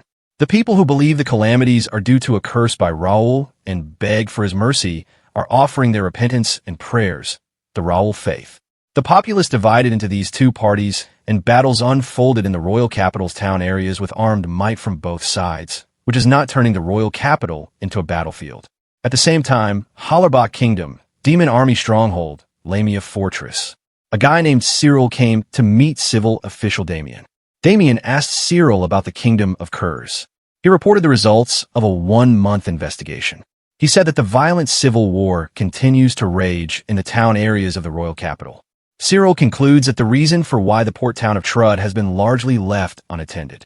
They said that the demons that were liberated by Princess are proceeding to recapture Trud. This is one-of-a-kind opportunity for them, according to Cyril. He said that this happened because of the princess's successful emancipation of the slaves. Cyril said that this is the best time for them to regain their freedom from Kurz. After reporting everything, he asked Damien if the condition of the princess improved. Damien answered with no. He said that she spends the entire day on her bed, blankly staring out of the window. The only survivor who inherited the blood of the Demon King, being a direct descendant, Princess Theodora. She was born to a human mother and the former Demon King. The princess was raised in secret outside of the castle, and Cyril and Damien have always been watching over her bodyguards. In addition, when the princess turned 14 years of age, her elder sister of another mother, the ruler of the demons, took care of the princess who no longer had any other relatives after her parents died. Theodora's existence was only known to a very small entourage within the Demon King's castle. Therefore, just before Raul attacked, the ruler of the demons, Cyril and Damien, were able to escape from the castle with Theodora. However, she went missing afterwards. The other end of their secret was a vast forest, and they were not able to find her. And then, a few days ago, she returned to the castle on her own. However, she didn't say a single word. The princess was sitting in her room without saying a single word. She hasn't eaten a thing for many days, because of which she became a skeleton with just a little skin on her. At that moment, a bird crashed into her room with a letter. When she saw the letter, her eyes shined and she said, "Raul has come back to life." In the town, people are fighting with each other, killing each other. During their fight, some people suddenly appeared in the town. A little girl from the group said that it took 20 days to come here. There's a guy in the group who said that his body is hurting. This guy's name is Atticus. The little girl said to him that he's already 23 years old, so he should just retire. But Atticus refuses to retire, saying if he retired, he'll not be able to kill legally. At that moment, a guy came from behind and put his hand on Atticus' shoulder, asking him his identity. Suddenly, the man burned out with nothing left behind. Then, the girl uses her powers and kills many more people, saying that they have to go to the royal castle. But these people are in their way.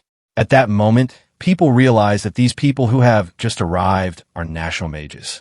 After killing some people, they walk toward the castle. While walking, the girl said that she hopes that great Archmage plan works. She said that she's looking forward to the black magic. When they were about to enter the castle, Atticus stopped them and told them that the magic circle Raul cast, which encompasses the royal capital, has not yet disappeared. It has been said that those who enter the magic circle get their magic negated or even get imprisoned inside until they perish. The girl answered that she's already aware of this and reminded them that this was what they were called here. She said that they are here to kill Raul. She asked him if he's trying to escape. She told him that if he ran away, he would be deprived of his qualification, which is not a joke.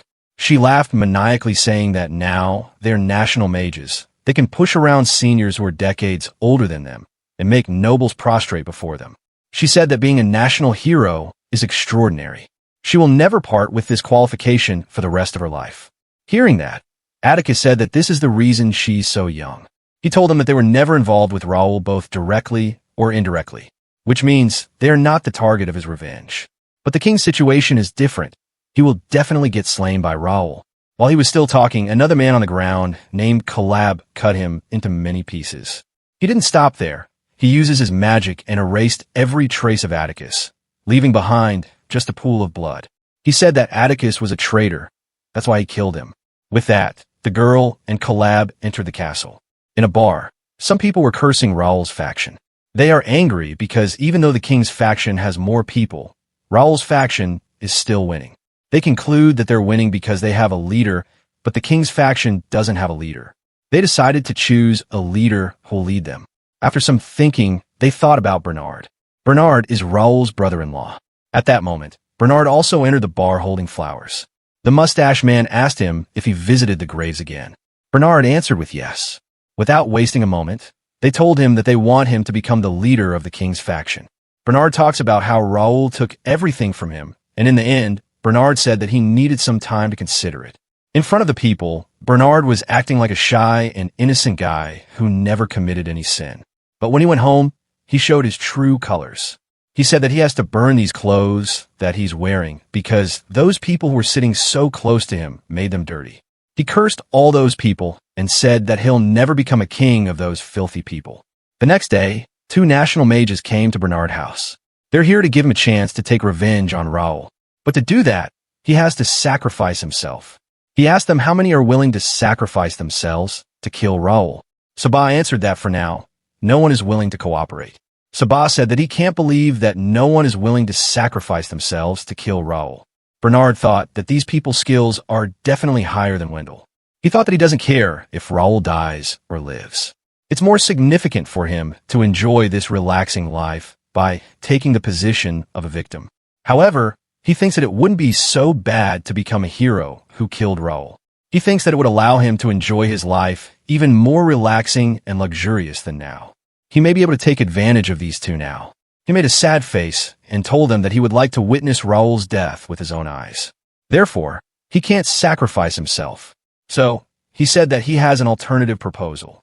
While crying, he said that he was forced to loathe Raul for involving his wife and children. If it would avenge them, he said that he would not hesitate to offer his life. He said that he's sure the other victims share the same sentiment as him. Hearing that, Sabah reminds him that he already told him other victims refused to offer their lives. Bernard answered that their response is only natural. Suddenly intruding on someone's house is one thing, and that a modest attitude is no good either. He told them that it's not an attitude that someone seeking help should have. A victim would only perceive that as they too try to take advantage of their emotional pain. Bernard said that he's a victim himself, so he should be able to negotiate with other victims properly and make them sacrifice their lives to kill Raul. Hearing all that, 2 mages decided to leave after telling him to prepare. They'll pick him up tomorrow to negotiate with other victims. Like this, Bernard can easily refuse to become the leader of the king's faction. And working with national mages will bring him more benefit than being a leader of a faction that is not even legal. In the town, while people were killing each other, Raul suddenly appeared in the crowd. At first, people didn't notice him because Raul was also shouting at them like an innocent boy. But after they look at him properly, they realize that Raul is back. Suddenly, the people of Raul's faction knelt down and started praying. Raul was shocked and asked them why they're acting like this. So they explained everything to him. When the king's faction saw Raul, they started shouting, calling him an imposter. Raul asked them to listen to what he had to say first, but both factions started fighting without looking at him. In the middle of a forest, a family was sitting. They ran away in the forest, far away from both Raul's faction and King faction. At that moment, people of Raul's faction appeared there. Without saying anything, they killed the whole family except the girl. They violated her and started torturing her. In the town, because no one was listening to Raul, he summoned all the fallen angels from hell. Then, Raul changed his clothes to that of a judge and said that from this moment onward, he'll judge everyone here. And those who deserve to go to hell will be sent there immediately. People of Raul's faction thought that Raul is only going to judge the people of King's faction, which made them really happy. But Raul destroys their happiness, saying that he'll judge every single soul here. No one is an exception. So this time, the lead actors are all of these people. Then, he ordered all the angels to bring everyone to him and arrange them in line. When Raul checked the soul of the first guy, he saw that this guy was the one who threw a rock at him when he was getting executed. This guy was the only one who was enjoying the show the most. After checking his whole life, the orb that Raul was using turned completely black. This means this guy deserves to go to hell. Immediately, Raul announces the result, and the fallen angel threw this guy in hell. In the forest where the girl was getting tortured by the people of Raul's faction, an angel arrived there and took the guy away to Raul. Next, another fallen angel came there. It first healed the girl, and then took her away to Raul. After a while, the people who deserved to go to hell were all sent to hell. Not a single one of them died painlessly. They felt immense pain before dying and going to hell. In the end, only these people are left. They were the one whose souls aren't depraved enough to go to hell. A few days later, those who enjoyed Raul's execution that day, as well as those judged to have corrupt souls, were all sent to hell by the fallen angels. Those who didn't fall under those conditions were split into two groups and kept on standby within fenced areas that were prepared beforehand. The first fenced area consists of those who were not at the execution ground that day, and the second area consists of those who were at the execution ground that day, but did not possess souls corrupt enough to warrant immediately being sent to hell. Raul was standing in front of the people. First, he said to the fallen angels that their work is done and they can leave now. Seeing that, the people thought that they would be able to leave now. Then, he looked toward the people in the second fenced area and decided to give them a wonderful present. Raul flicked his finger, and a very beautiful town appeared in front of them. The town wasn't empty. There were handsome men and beautiful ladies ready to welcome people. As the people entered the store, beautiful ladies started seducing men, and handsome men started seducing town's ladies. The kids ran around and got many good toys to play with. Raul told the people that starting today, they can freely live here. They can have anything they wish without needing to work. It is practically paradise. After all the people entered the luxurious town and started wandering around, Raul took out the item to judge their souls again. At the same time, Auerbach Castle, underground shelter.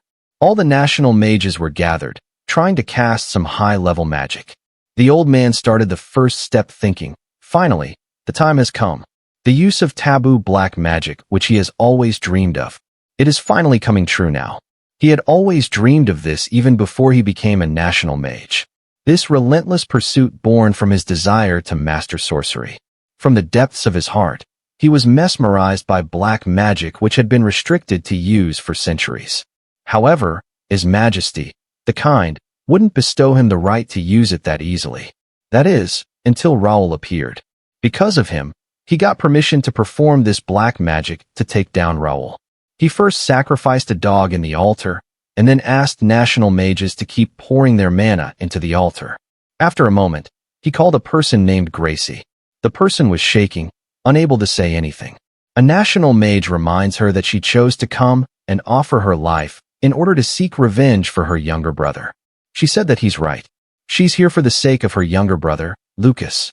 On a random day, Gracie was standing in front of the mirror, saying that Lucas will come back today, and she'll give him plenty of healing. She wore a beautiful dress and walked toward Lucas's room to welcome.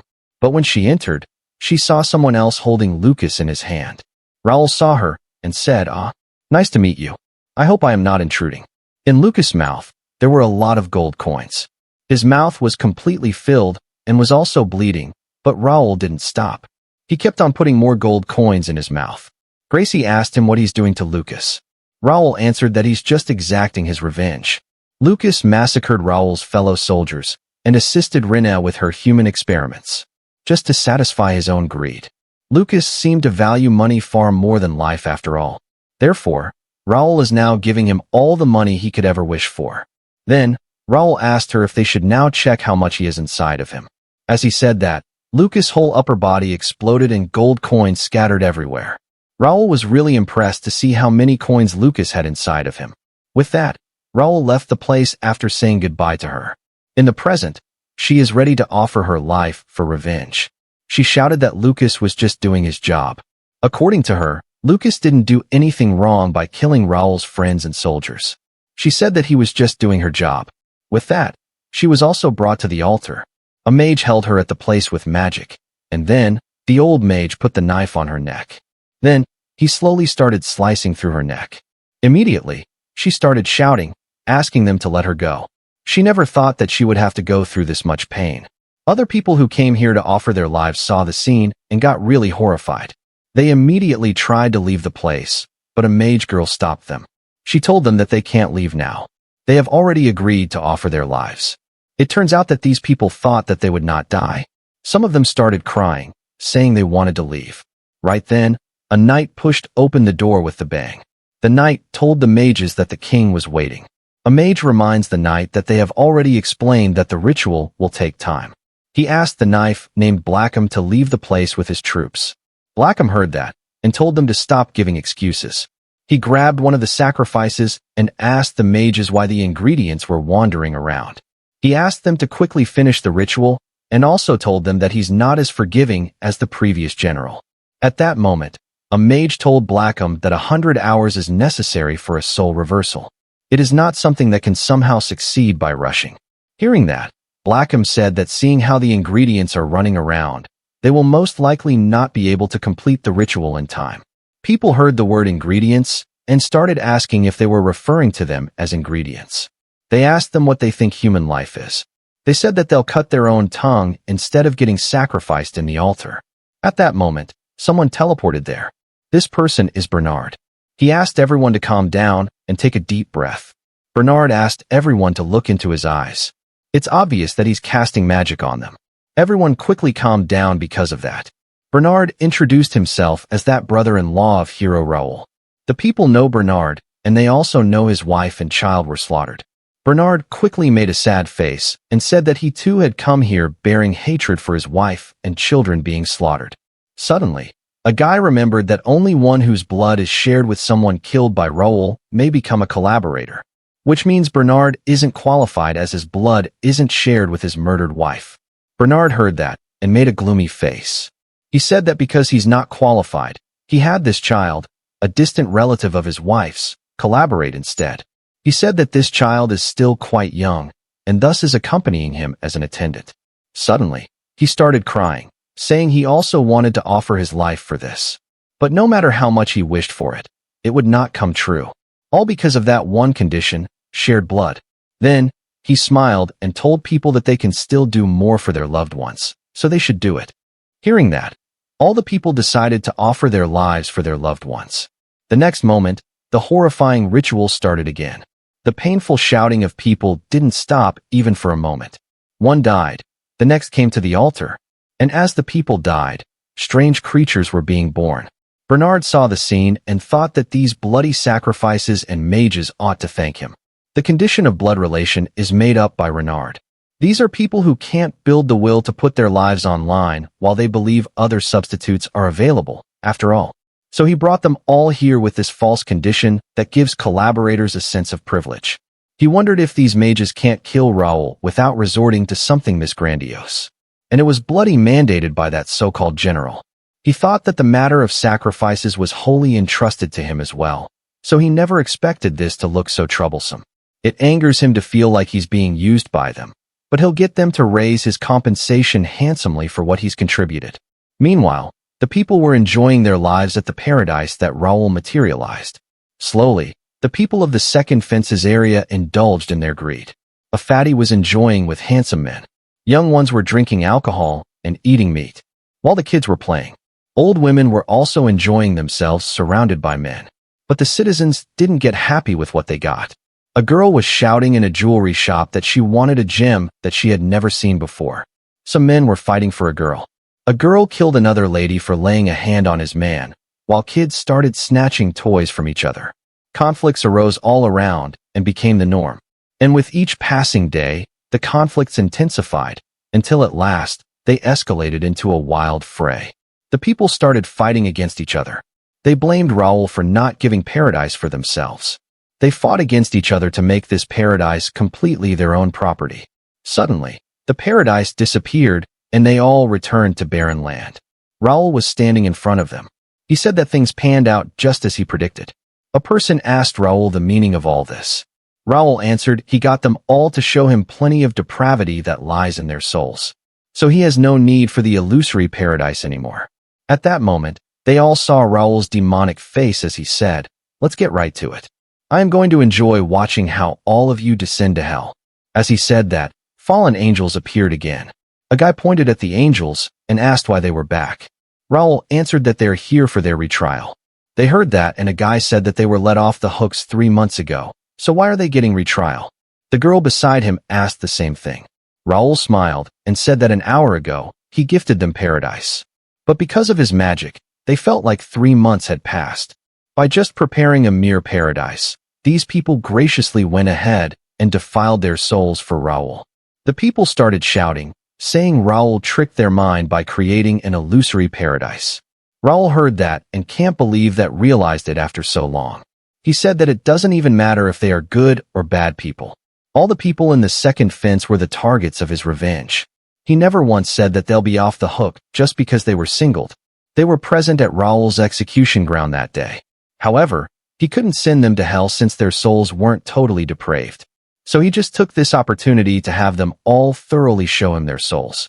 If their souls are not judged as totally depraved even during the retrial, they can't be brought to hell. Hearing that, a girl decided to go first, saying she has a heart and body that's untainted. The fallen angels brought her near Raul, and when Raul checked her soul, it was fully depraved. The girl's face suddenly became colorless. She remembered how last time the black color wasn't this much. She asked him to check her soul again, but Raul refused. He showed her a scene where she killed another lady just because she laid a hand at her man. Seeing that, the girl started shouting once more, saying it was the girl's fault who laid hands on her man. She just punished her for that. Raul didn't listen to her and sent her to hell. With that, all of the people on the second fence were sent to hell one by one. They all gave excuses that they were just enjoying in paradise. There's nothing wrong in it. But Raul listened to no one and completes the work. After that, Raul arrived in front of Emil and his mother. It's finally time for their trial. Emil and his mother got really scared. They both hugged each other as Emil's mother told Raul that all of his followers were taken by some strange creatures. Raul told her that those fearsome creatures are his followers. Saying that, he moved forward and touched Emil's head to check his soul. Emil's mother ran to protect her son, but Raul pushed her away. After the soul check was complete, we see that Emil's soul color is completely white, meaning he's completely pure, not even a little black. Raul smiled seeing that, and then checked Emil's mother's soul. Her color was also the same. She's also a good person. Before Raul could say anything, Emil's mother stood in front of Emil and said to Raul to take her with him, but leave her son alone. She said that he can do anything with her. Raul heard that and asked her even if her body is severed alive and she writhed in intolerable pain. She answered yes. She said that Emil is a truly innocent child. He dreads cruelty above all else and is never pleased by the misfortune of another. He has absolutely never tried to bring about the misfortune of another. Hearing that, Raul smiled and asked both of them to follow him somewhere. Outside the building, all the people from the first fence were standing. Raul used his magic and summoned a big flying ship to take these people somewhere. Raul is going to use this ship to take everyone here to true paradise. He boarded everyone on the ship using his magic, and then 1 hour later, they reached Flying Islands. Raul said to them that this true paradise was prepared just for them. He made the islands really large to avoid discomfort.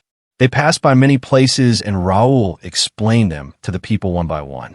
First is the east bank of this island. To the north is an inlet where anyone can fish. To the south are vast fields. After reaching an island filled with buildings, he asked everyone to get down. This place is in the neighborhood on the east bank. He tells them that they'll be living here from now and can choose any house they like. While people are astonished seeing the houses, Raul tells them a very important thing. He said that everyone who's living in paradise, there's an event they must participate in. He took them to the northern shrine and said that he will conduct a retrial once a week here. When the day comes for the retrial, the bell in the shrine will ring. Once they hear its sound, they should immediately gather at this shrine. Raul will check their souls, and if he finds them corrupted even a little, they will be sent to hell. Hearing that, people were really worried because there's no way for them to check themselves if their souls got corrupted.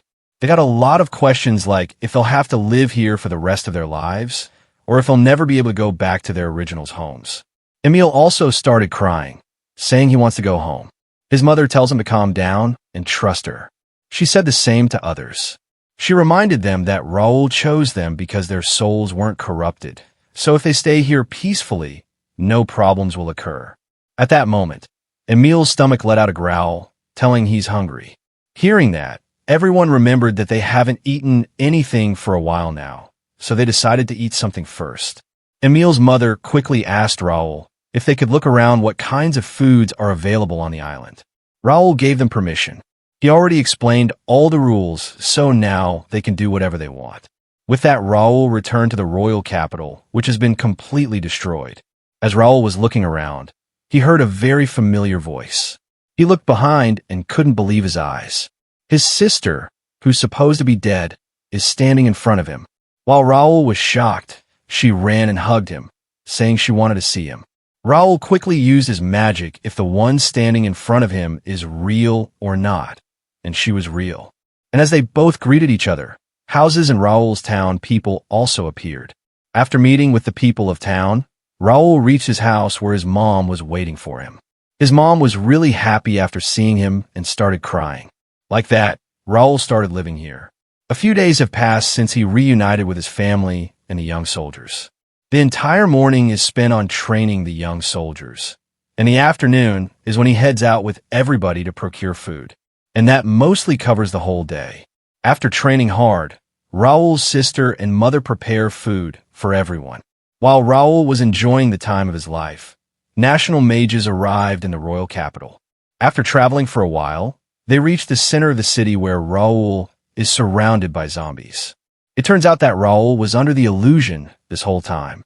Because he has spent many days like this, his condition is really bad.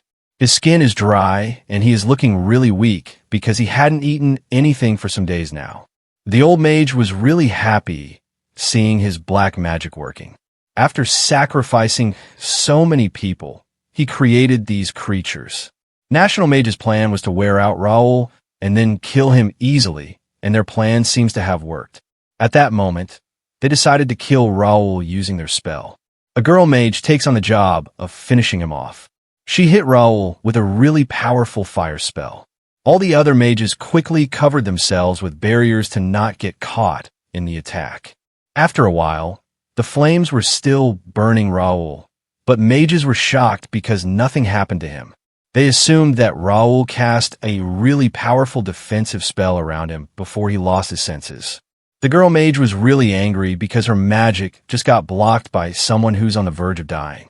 She decided to use her spell again, but in full power this time. As she was about to cast, her teammates stopped her, saying they should just wait for him to die. 2 days later, Raul was still alive. 3 days, 6 days, time passed quickly, but Raul didn't die. Even after 10 days, Raul was still alive. Seeing that, the mages were shocked and started thinking why he's not dying. The fire mage girl couldn't hold any longer and wanted to use her magic, but others stopped her because they know that magic will not work on him.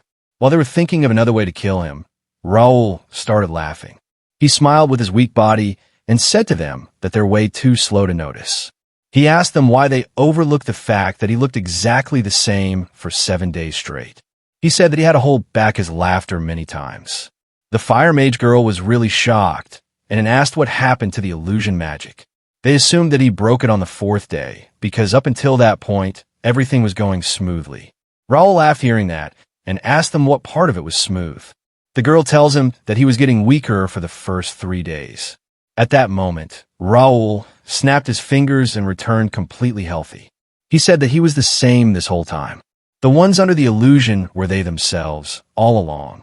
When the girl asked him if he was just pretending to enjoy being surrounded by the dead, Raul answered that it was an act. He was really happy seeing the face he loves after a long time. Fatty Mage heard that and questioned him if he was enjoying with rotten corpses this whole time, if he wasn't under the illusion. Raul answered that it doesn't matter if they're rotting, they're still precious people to him. Then they asked him why he pretended to be under the illusion magic. Raul answered that he just wanted to make the fun time with everyone last a little longer. After all, they spent a lot of time preparing this black magic. At that moment, the girl realized that talking will not work. She quickly flew up and decided to use her strongest magic. A big fireball was launched toward Raul, but he didn't even flinch. He just looked at the fireball, and it deflected back to her, burning her clothes. Seeing that, the boss mage was really angry. He warned her that if she acted on her own again, he'd deal with her first. Then, they decided to proceed as they planned. When they raised their hands together, all the rotting corpses walked toward Raul and grabbed him. With this, they have started their original plan. Their plan is to hold Raul in place using the corpses of his precious people. They think that if they're rotting corpses, they're still precious to him, so he'll not attack them. As the plan moved forward, the boss mage contacted the head mage. The head mage took the remaining national mages and decided to go where Raul is. Because it will take some time for the head mage to come here, Fatty decided to tell Raul something. He took bread from his basket and said that he needs a bit more man than most people, so he gets hungry real quick. That's why he wanted magic that could create food. So he created a type of magic that could turn living things into food. He said that it's really easy magic. When he gets hungry, he just finds a tasty-looking creature nearby, gives his staff a little swing, and then that creature starts shrouding down with a little squish. In an instant, it transforms into food. He took a bite of the bread and said that the best part of all this is he can hear the scream of those who turned into bread in his head. He forms a really ugly smile on his face and says he needs to make even more food. He said that he has heard that half-rotten stuff tastes good, but he never tried it. Hearing that, Raul's expressions changed a little, so Fatty quickly said that he was just kidding. As he stopped talking, the girl mage started. She made an evil smile and decided to test something. She controlled a corpse, who's supposed to be Raul's sister, and handed her a sword. Using her magic, she slowly moved the corpse toward Raul and then stabbed him. At that moment, Raul suddenly used his magic and burned the magic girl. The mage girl died without even a piece of her flesh left behind. Raul broke free from their magic. He made sure that nothing happened to his precious people's corpses and put them behind him. Then, Raul took out the sword with which he got stabbed and asked the mages to come at him. Quickly, Raul used his magic and trapped both remaining mages in place. First, he took care of the fatty who was blabbering the most. Raul controlled him with magic and forced to use his own magic on himself. Because of that, he turned into bread. Seeing that, the remaining mage was about to kill himself because he didn't want to get tortured. But Raul didn't let him die. Because he let Raul enjoy 10 whole days with his loved ones, he will return the favor. So he put the guy in a dream instead of killing him. At that moment, the remaining national mages and head mage arrived at the place. It turned out that the girl mage didn't die immediately. She's still burning in the fire, enduring severe pain. National mages saw her suffering in fire and decided to put it away, but Raul stopped them, saying their efforts will be useless. Without wasting a moment, Collab moved in front and attacked Raul. Before the smoke cleared, Raul appeared behind Collab and attacked him. Raul used a spell that turned Collab into a loyal dog to the first person he saw. Collab started rolling on the ground, acting like a dog. Seeing that, the girl named Shia, a national mage, was about to run away. But Raul didn't let her run. He used his magic and put her in a dream as well. Now only the head mage is left. Seeing that everyone around has either turned into a fool or is dreaming, he decided to use them as sacrifices to increase his own powers. But before he could act, Raul attacked all of them at once. He used his magic and dragged out their souls. Seeing that, the head mage was about to run, but Raul quickly subdued him and also took out his soul. After taking out their souls, Raul cast a spell that will make them repeat life and death for eternity. After taking care of everyone, Raul looked toward a building and said, "You've been hiding and listening to us this whole time." He asked that person to come out, and the one who was hiding was Bernard. As Bernard walked out, Raul smiled and called him brother-in-law. He said that the last time they met was the morning he set off to defeat the Demon Lord. Bernard clenched teeth, unable to believe Raul killed all the nation's sorcerers so easily. He wondered if that great ritual amounted to nothing. Now, he doesn't know what he should do.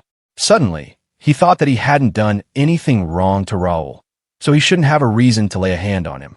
Bernard's eyes filled with tears as he decided to use his charm, thinking he would first list everything Raul isn't to him to make him feel guilty. Like he thought, he started playing victim, asking Raul to not call him so casually, saying he's not his family. He always wanted to tell Raul that because of him, he lost his beloved wife, and the unborn child that was supposed to come into this world was killed. He asked Raul if he has any idea how much he's suffering. He pointed at him, asking him what he had done wrong. Bernard blamed him for everything, saying that because he got entangled with royalties, they had to suffer their wrath. From inside, Bernard was smiling, thinking that the guild must be eating Raul from inside. Finally, Raul talked, asking him if that's all he had to say. Raul said that he doesn't mind if he wants to play victim, but he can't deny being an assistant in the black magic ritual. Raul pointed out that Bernard claims to hate him and wants revenge, but instead of risking his own life for that, he sacrificed others. Raul tells him that his actions are quite far from those of a pitiful innocent victim. Bernard was still crying and answered by saying that he wasn't trying to save his own life. He just wanted to see Raul get killed with his own eyes. As Bernard said that he has no reason to be judged, Raul smiled. He revealed that he knows everything about his past and what kind of crimes he has committed. Bernard was shocked, but his fake tears didn't stop. At that moment, a magic circle appeared behind Raul, showing Bernard's true crimes. So Bernard was used to sleeping with other women, even though he had a wife. Seeing that, Bernard started sweating, saying that it's a lie. Bernard played around with this pig-life girl and enjoyed himself a lot. The girl mentioned that they have known each other for many years. She also mentioned that his past job before getting married was scamming others. While enjoying himself, Bernard also spouted everything, like how Raul's sister is being passed around by several men in the church, and how he masturbated while watching his own wife getting raped. Finally, Bernard fell to his knees seeing all that, unable to play victim anymore. Bernard started shaking and said to Raul that he's wrong. Raul answered that it doesn't matter if he's wrong or correct. He never intended to let Bernard go from the start. Raul tells him that he really likes giving people hope and then throwing them into despair. Bernard still didn't give up. He said that all the events were just too shocking for him, and he did all that because he wanted to survive. Bernard tried to use the charm magic on Raul, but nothing happened. Raul looked at his expressions and told him that charm magic doesn't work on him. Hearing that, Bernard shouted that when he was going to marry Claire, Raul and his sisters were completely under his magic charm. Raul smiled as he heard that and told him that he knew all along. From the start, neither him nor his sister were under his magic charm. Guys, Claire is the name of Raul's sister. Anyway, Bernard couldn't believe him, saying if they weren't under his spell, why Claire accepted his proposal. Raul looked down and said that he tried to stop her. One day, Raul was sitting with his sister and told her to stay away from that man. He mentioned how Bernard tried to use his charm magic on them. This shows that Bernard is cooking some scheme and is trying to marry Claire. But Claire kept smiling, saying no words. That's why Raul himself investigated Bernard's background.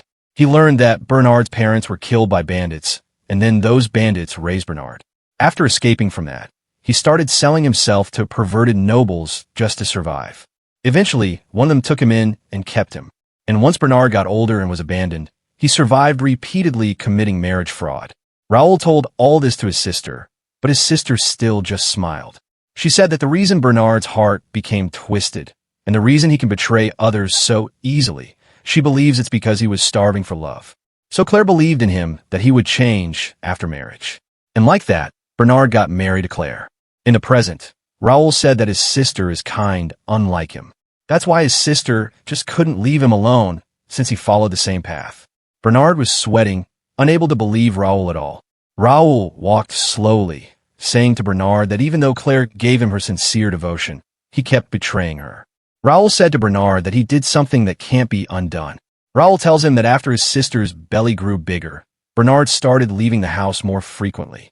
Until Raul was resurrected, no one even built a grave for his sister and her unborn baby. Bernard was supposed to be her only relative, and he turned to be her biggest enemy as well. Raul grabbed Bernard from his face and asked him if he really thinks Claire forgave him. At that moment, Claire appeared in front of Bernard. He immediately asked her for forgiveness, saying that the only person he truly loved was her. He continuously begged for forgiveness, and this is his punishment. Now Bernard would beg for forgiveness from Claire sitting here without eating or drinking. As Raul walked away, he mumbled that Bernard is just trash, no different from the others. He looked at the sky and said that this world really knows how to make him hate it to the core. After that, he made the graves for all his village's people and set their souls free. Raul said that he would come again after finishing everything. Meanwhile, in a castle's basement, some people were hanging upside down. There was a pool of blood on the ground, formed by the blood of these people. The people were begging from the soldier standing in front of them to kill them. This person is named General Blackham. So the people who are hanging upside down here are King's close aide. They're the one who proposed Raul's subjugation by the hands of national mages. Now that national mages have failed, these people are getting punished. Right then, a young soldier entered the cell and told Blackham that an emergency meeting had started. Young soldiers also stated that the king had already arrived. Hearing that, Blackham wondered how long it's been since the king arrived here himself. He thought that watching torture was used to be a brief moment of relief for the king. He wondered if he started to get bored by seeing the same torture again and again. Without saying a word, Blackham headed to the conference hall. A young soldier reported in the conference hall that due to the attack by the demons, from major cities has fallen. Hearing that, the king turned to Blackham, asking him what he would have done in this situation. Blackham immediately turned tense, because he knows that one mistake can spell his doom. He thought carefully and said that among their kingdoms for major cities, the only one that hasn't fallen into enemy hands is Bartle. Among them, Trote has been a key trading hub as a port city. He said that there's no doubt that Trote will be crucial for their nation's recovery, so they should defend Trote at all costs. Saying that, he asked the others to say their opinions. Right then, another guy stood up, saying that the demon army and the former Raul, facing either of them would be difficult with their country's current strength. He suggested that they should find Raul once again and bring him to their fold. If they eliminate the remaining stragglers who surfaced with Raul this time, then those stragglers will never be able to rise again. At that suggestion, the king exploded the man's head, killing him instantly. Then, the king asked others for their opinions. The king thought to himself that just imagining joining hands with that demon Raul is making his skin crawl. He thought that these fools knew nothing about his nightmarish days. From the time Raul started coming and going from the royal castle, that's when it began. While the king was sleeping, Raul appeared in his room and grabbed his nose, blocking his breathing. Raul continuously gave the king near-death experiences. He stared at him intently as the king tried his best to fight against his fears. He could feel Raul laughing in amusement so close to him. The device that moves the king's body has been stopped by Raul's magic.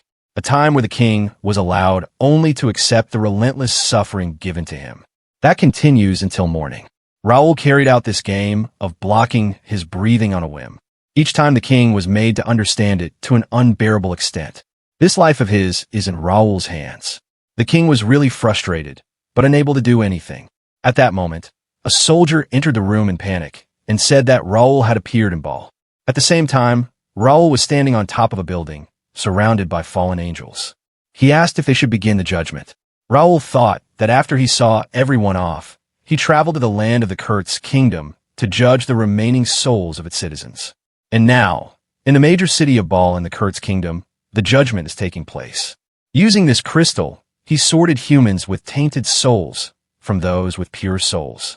The invasion of the demon army had also begun in Ball. The Kurt's army was facing a desperate, life-threatening crisis. After testing their souls, Raul wasn't happy to see that almost all of them had their souls pitch black. Like before, he put those with white souls in different enclosures, while with pitch black in different enclosures. Is Raul racist for this? Raul is trying to find souls that are pure because they're the ones who carry the hope needed to complete his revenge. Thinking that, he said goodbye to all the people with tainted souls. The fences around them suddenly disappeared, and they started running away happily. Right then, an explosion occurred, killing them all and sending them to hell. As the people were burning, those with pure souls started begging Raul to let them go so they could save them. Raul couldn't believe that there are still such pure people in this world. They have shown him that hope is not lost. Then, Raul summoned the big ship again and put everyone with pure soul in that ship, taking them to paradise. When they landed on the island, Emil's mother came running to assist new people. Finally, Emil's mother's name has been revealed, which is Dolores. Raul said to Dolores to postpone the guidance until after all the new people moved to the residential district. As the new people entered the area, a guy started shouting, asking why isn't anyone taking action. He said that more new victims have been brought here. This guy is Alex, and hearing him talking, people mentioned that Alex has said these things many times. Alex assumed that among the newcomers who arrived today, there must be those who were forcibly separated from their loved ones and taken away. He asked them if they can really just ignore all this. At that moment, a guy questioned, asking what they would do even if they got released. Alex answered that they would return to the kingdom of Kurtz. Then the guy mentioned that the kingdom is being invaded by the demons. There's no place to stay there anymore. But Alex continued insisting, saying they should talk back to Raul and return to their homes. Soon, Alex had said enough and took his leave for now. Before leaving, he asked them to at least think about what he said. But others' views were different.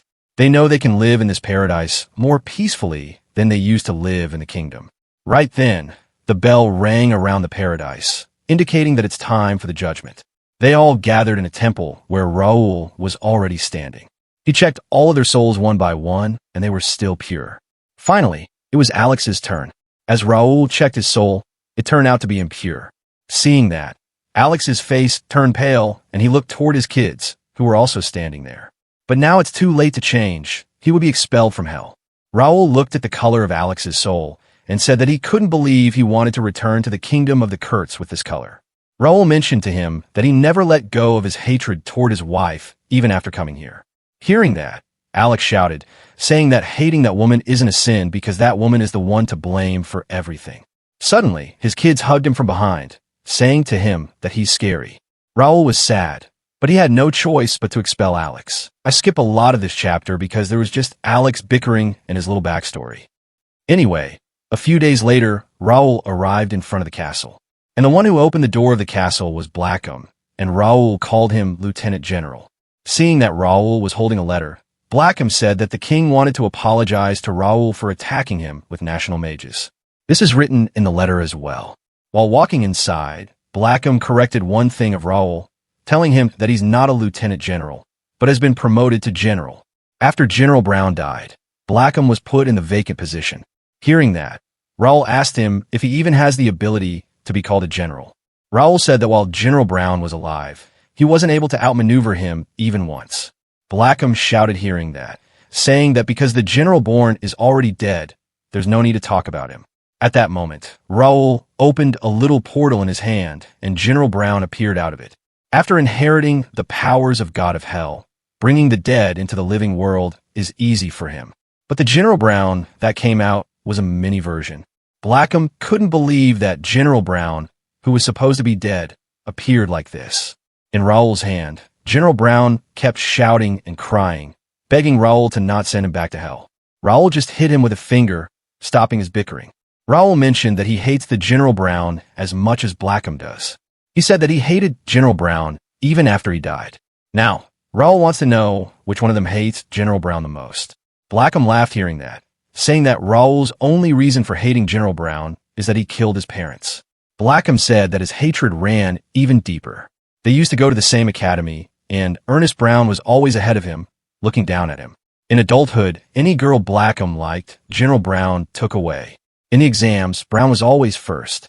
Even when Blackham challenged him for duel, Brown won without breaking a sweat.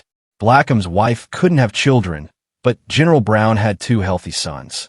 Moreover, Brown didn't even invite Blackham to his wedding. Hearing that, Raul answered that he was invited personally by General Brown. Blackham couldn't believe it and was really shocked to the point of bleeding. With that, they finally entered the castle. There, many slave men and women were standing. Blackham said to Raul that this is his gift from the king. Looking at the people, Raul thought that they looked really familiar to him. Blackham continued, saying that the king wishes to formally apologize for the attack by national mages. Blackham said that these people are being offered to him as a sign of apology. Raul immediately refused to take these people and said that he's returning them. Blackham was really shocked and asked him if he even knew the worth of these people. He walked toward one of the men and asked Raul if he recognized his face. Raul said yes because this person is Wendel's older brother. Next to Wendel's brother, Wendel's uncle and parents were also standing. The family of Sandra was also standing there, and the relatives of the doctor lady were also there. In the end, there were relatives of General Brown there as well. Right then, Blackham freed all the people, saying that he wouldn't take them back. Now they all belonged to Raul. Suddenly, Raul shouted, asking the people if there's anyone who wants revenge from Blackham. He could take it now. Before Blackham could say anything, Raul used magic and shut his mouth. Raul smiled, saying to people to get their revenge and leave only head for Raul. All of the people were stunned, thinking if they could believe it. Right then, Wendel's mother shouted, saying just because they're relatives with the criminals, they bear no responsibility. They shouldn't get punished for the crimes their sons, daughters, or any relative committed. Hearing that, all of them built some courage and said that they bear no responsibility for anything. Then, they surrounded Blackham and attacked him at once. Blackham also took out his sword and cut the first person in half. Seeing that, all the people were scared but didn't back out. They all used their magic together, squeezing out every last drop. That was just enough for Blackham to be destroyed. As Blackham fell to his knees, all of them jumped and started punching him, kicking him, and more. Seeing the scene, General Brown, who was in Raul's hand, started getting hungry. Noticing that, Raul freed him and he immediately ran toward Blackham. He was just able to take one bit when someone accidentally crushed him under their feet, sending him back to hell. In the end, this is what happened to Blackham. He's completely crushed and dead. Finally, Raul gave permission to leave to all the people who were here. But instead of leaving, they decided to take revenge on the king. However, Raul knew they had no chance of killing the king. And as he thought that, lightning started bustling in the room, indicating the king's attack. Raul ignored that and cut the head of Blackham, deciding to go and deliver this little gift to someone. Raul was playing with the head like it's a football and started heading toward the king, who's residing underground. Raul has decided to give this head to the king as a gift. Meanwhile, the gods were having a meeting. They were watching every action that Raul took until now, and one of them pointed out that at this rate, this won't be a fair gamble. He said that the power balance is seriously messed up. The one who talked was a god of blacksmithing. After hearing what he said, a female god mentioned that that's part of her temple, so he doesn't have any right to meddle in it. Right then, the goddess of music talked, saying that the god of blacksmithing has a point. Currently, they're betting on Raul's fate. Every time this divine observation meeting gathers to watch Raul, they all hold the same feeling. She pointed out that the trials given to Raul were a bit too easy. Moreover, Raul has even obtained the authority of the god who rules over hell, which was an unforeseen development. The human side fighting against Raul doesn't even have the ability to properly use magic. Only a dying king remains. If the gods did nothing now, the king will be killed too, and Raul's trial will come to an early end. Considering all that, the goddess of music also concluded that the bet is unfair. Hearing all that, the god of blacksmithing was really happy because someone took his side. He reminded them that Raul's mother was eaten, his pregnant wife was showered with white stuff without consent, but in the end, it's not that big of a deal. At that moment, the big balloon goddess mentioned that his friends had turned into monsters too. But the god of blacksmithing doesn't count that as a trial at all. That's why the god of blacksmithing decided to stir things up himself. Suddenly, another god raised his hands, saying that he wants to take on this role. Seeing that, the god of blacksmithing mentioned that a substitute god of fire like him can't do anything. The fire god heard that and mentioned that he's been substituted for more than 100 years now, and this is his best chance to prove himself. As he said that, he turned to the absolute god, who had a child's body and was playing with balloons of a goddess, asking him if he could go to mess with Raul. The absolute god answered yes, but also pointed out the possibility of the god of fire losing to Raul like the god of the Underworld and losing all his abilities. The god of fire was really angry hearing that and asked him to repeat what he just said. The absolute god ignored him and said to his wife, "Hey, milk isn't coming out no matter how much he squeezes. What is going on here? It's getting harder to cover this manga." Suddenly, the absolute god took off his pants and said that it's time to make another baby. When the god of fire asked him to answer his question first, the absolute god answered that making babies is more important for him. Upon getting ignored, the god of fire was about to cry. When other gods started mocking him, he got angry and released a lot of fire from his body. In the end, absolute god gave him the permission. Without wasting a second, he ran down to earth. As he left, the absolute god asked the god of war and goddess of music to go and assist him too. Meanwhile, the king was sweating a lot seeing the severed head of his general in front of him. The king realized that he's alone now and started throwing tantrums. Because of so many movements, he got disconnected from his wires. At that moment, the tomboy goddess, or femboy god, whatever you want to call this god, arrived. There, she also had a lot of little femboys flying around, playing the music. Suddenly, she gently touched the king's forehead and his health changed. With just one movement of his hand, he destroyed the whole machine that was supporting him up until now. Then the king smiled and said that he would eliminate Raul with his own hands and bring glory back to the kingdom of Kurtz. He walked out saying this is the beginning of his unrivaled reign. 2 years ago, Horabach Kingdom, Demon Territory, Lamia Castle. Raul, who raided the Demon Castle with Wendel and the Saintess, discovered a hidden door in the castle. He touched the door and realized that a sealing spell had been cast to make the door invisible. Raul was easily able to break the seal and enter the room. He stood in front of one of the statues and called it the Demon King's mother. Raul thought that she cast a petrification spell on herself, abandoning everything. Raul used some magic and said that there are 2 ways to lift a petrification spell. Either the caster removes it, or it naturally dissipates after a significant amount of time. The magic Raul used made the removal of her petrification spell delayed. 2 years later in the same place, the queen's statue broke and she fell down. Her hands were trembling as she wondered what happened. I don't know, but for some reason, most women in this manga don't wear clothes properly, which makes it hard to cover, or harder while writing this stuff.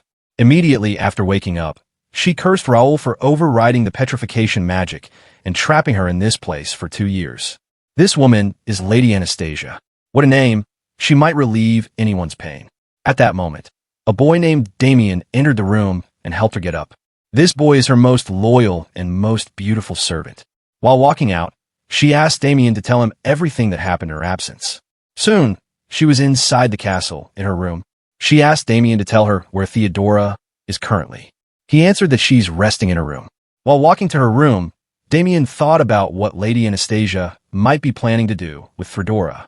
There is no parent-child relationship between them. The princess was born between a human mother and the previous demon king. There is no blood relationship between her and Anastasia. She only acted as her mother.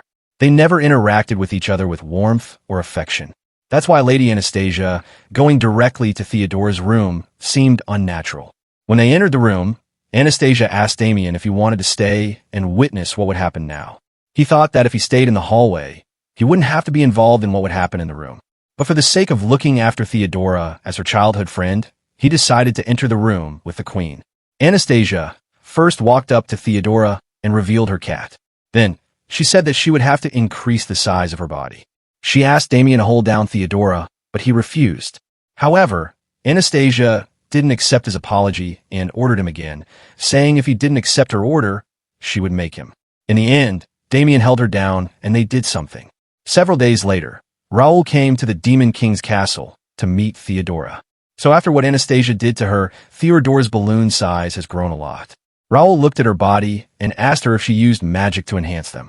Theodora was embarrassed and answered that she worked hard to gain weight and didn't use any magic, but Raul was already able to sense faint traces of magic. He quickly realized that someone had cast a spell on her without her consent.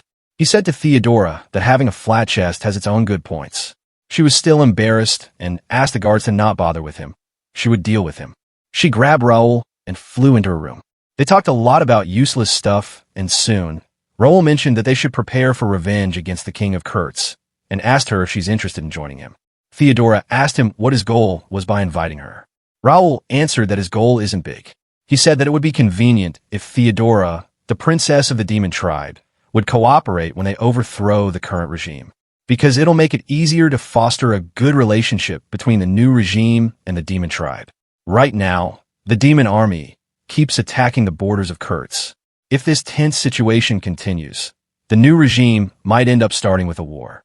That is why, if it is possible, Raul wants the Horriba kingdom to form a friendly alliance with the new regime he's building. Theodora was really shocked seeing a revenge-hungry guy like Raul asking for alliance. She wanted to get advice from Damien or Kirill, but they both are busy preparing for the banquet tonight. In the end, she asked Raul to stay here for a day before she would give an answer. Hearing that, Raul asked her to let him join the party too, but she refused, saying it's only for demons. So, Raul decided to disguise himself and then join the party. In the evening, many demons gathered in the big hall for the banquet. Standing beside the queen, Theodora was observing everything. There was a line of noble demons, asking Theodora to dance one by one. She rejected everyone until a man named Baron invited her. Surprisingly, she agreed and started their dance. During their dance, Theodora talked like she wasn't Theodora, and Baron was talking embarrassed like girls. Soon, they stopped dancing for rest. Right then, a noble demon named Roddick came up to her and asked her if they should make a memory together. Theodora agreed and left the place with Roddick. Baron was really shocked and tried to stop, but she didn't listen and said that she would be fine. In the next scene, as they sat together, Roddick suddenly pinned down Theodora and tried to force himself on her. Roddick also revealed that the lines of demons earlier were personally selected by the queen to ask her hand for marriage. Roddick was trying to take Theodora's pureness and make her his own. The treasure that Theodora would inherit would change the life of Roddick's household. Suddenly, Theodora smiled and sent him flying with the flick of her finger. It turned out that this whole time, it wasn't Theodora who was walking around, it was Raul. And now Raul would take revenge from Roddick for trying to take his dignity. To begin with, he plucked out Roddick's family jewels. Then, Raul revealed something to him. Around the waterfall, all the men who were chosen by the queen were crawling like dogs, with their family jewels gone. Now, Roddick would become one of them, enjoying to his heart's content. Raul also put a big and alive flower in the hole. Bro, this arc was really bad, so I got over it as quickly as possible. In the end, it was revealed that Theodora was Raul and Baron was Theodora. What a surprise. While he was talking to Theodora, he suddenly noticed something and decided to leave immediately. Before departing, he told Theodora to come to Auerbach Castle in a few days to join the campaign of taking down the king. Meanwhile in Baul, major city of the Kurtz kingdom, the demon army had already taken down this city and started the advance to the Kurtz kingdom's heartland.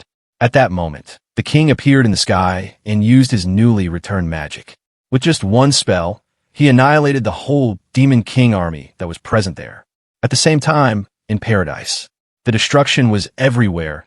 Meteors of fire were falling from the sky. Everyone was running here and there to save themselves. Many innocent people died in the attack one by one. Emil was hiding behind one of the broken walls, asking for help. He called on Raul again and again, but it was no use.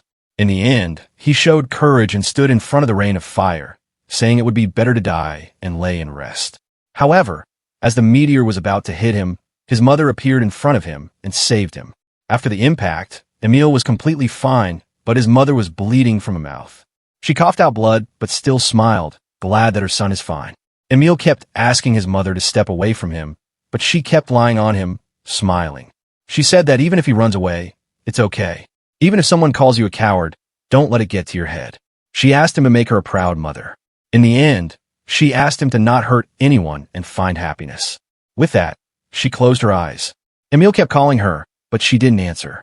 At that moment, the god of fire was floating at some distance from the paradise, throwing a meteor toward it continuously. Suddenly, he spawned out a big fireball to exterminate all the humans on the island and destroy it. But before he could even throw it, someone arrived there and destroyed the fireball with a flick of his finger. The one who did, that was Raul. Raul called him a small fry, asking him what he was doing here. The god of fire heard that and smiled arrogantly, calling Raul a coward who thinks himself stronger than the gods. He also pointed at the destroyed island, telling Raul that he's nothing in front of a god. The god of fire kept ranting arrogantly, but Raul's expressions didn't change at all. At that moment, the god of fire spawned another big ball, but Raul destroyed it again without even touching it. Raul mentioned that even the goddess of love and the god of hell were brainless and arrogant idiots, who were all talk, but no strength. Suddenly, Raul realized something and said to the god of fire that he's not even a god, but a substitute one. He said that he learned some information about the gods when he peeked into the goddess's soul. This substitute god is trying to take over the seat of his older brother and has been working for 200 years now. Raul mocked him, saying he still didn't get promoted. Hearing that, the god of fire started to get angry and summoned his divine weapon. He attacked Raul, saying that by killing him, he would get promoted for sure. Raul easily dodged his attacks and sighed, after the dumb lord and sex-crazed maniac. Now it's a tantrum-prone toddler with a complex. If all the gods are like this, then the Raul wouldn't have to worry in the future. Because of all the insults, the god of fire got angrier and attacked with full power. He cut Raul in hundreds of pieces, destroying his body. As the god of fire thought Raul had died, he appeared behind him and mocked again, saying what that absolute god was thinking by sending a childish god weakling alone. Before the god of fire could respond, Raul cut his head and snatched his divine weapon. Immediately after, the god of fire's head was restored, but he was sweating, unable to believe he was killed by a human. Raul was happy that, even as a substitute, the god of fire had received proper divine abilities. Now, Raul can enjoy killing him again and gathering his heads. With that, Raul started the rampage. He killed him once, twice, thrice. No matter how the god of fire tried to attack, nothing worked. Raul was able to kill him easily. Soon, his head wasn't able to regenerate properly. His head turned into this disgusting thing. The god of fire started apologizing, begging Raul to stop killing him, but Raul straight up answered no and started killing him again. He had killed the god of fire over 20 times already and lined up his heads. The god of fire started crying, saying that Raul is too cruel. The god of fire said that everyone's watching him, so if he went in front of them like this, he would be done for. In the end, Raul told him to think 1,000 times before messing with him again. Saying that, he summoned up a bat and started smashing the god of fire's heads one by one, sending them flying through the sky. The god of fire was really sad, begging Raul to not treat him like a toy. Raul heard that and stopped for a moment. He looked toward the god menacingly and said that he should accept his punishment for toying with humans without complaint. As he said that, he grabbed the god of fire and smashed his head with the bat, sending him back to where he came from. He also sent a message to the gods, asking them to think before messing with him again. After that, the people in the paradise realized that the attacks had stopped and slowly started getting up. Emil's mother was still lying on him. He asked his mother to move and get her wound treated now, but there's no response. At that moment, Raul arrived beside him and sat down. Emil immediately started asking him to heal his mother, but Raul didn't say a word. Raul, with sad expressions, answers that he can't heal his mother. Emil was really shocked and started begging, saying he and his mother aren't his enemies, so he should help them. Finally, Raul grabbed Emil's mother and dragged her a little distance. Emil was really happy that his mother would get treated, but expressions changed when he saw his mother's body. Her whole lower body is gone, and she's dead for a while now. Then, Raul started healing the other survivors of the paradise. During the whole time, Raul felt really sad. After treating the people, he cleared away the rubble and began searching for bodies. The survivors all offered their help, but to avoid secondary disasters, he left the digging of burial pits to them. Funerals are an important act, but even that ended in the blind of an eye, almost too quickly. Only a few bodies still retained recognizable shape. Most were nothing but fragments of flesh. Raul looked around and wondered if the souls of the people here were still as beautiful as they once were. Raul quickly answered himself that it's impossible. Sometime later, Raul was sitting at the edge of the cliff and said that for a so-called god, he sure was cowardly. The god of fire deliberately struck the moment Raul was gone. Raul wasn't surprised, given the kinds of gods this world has.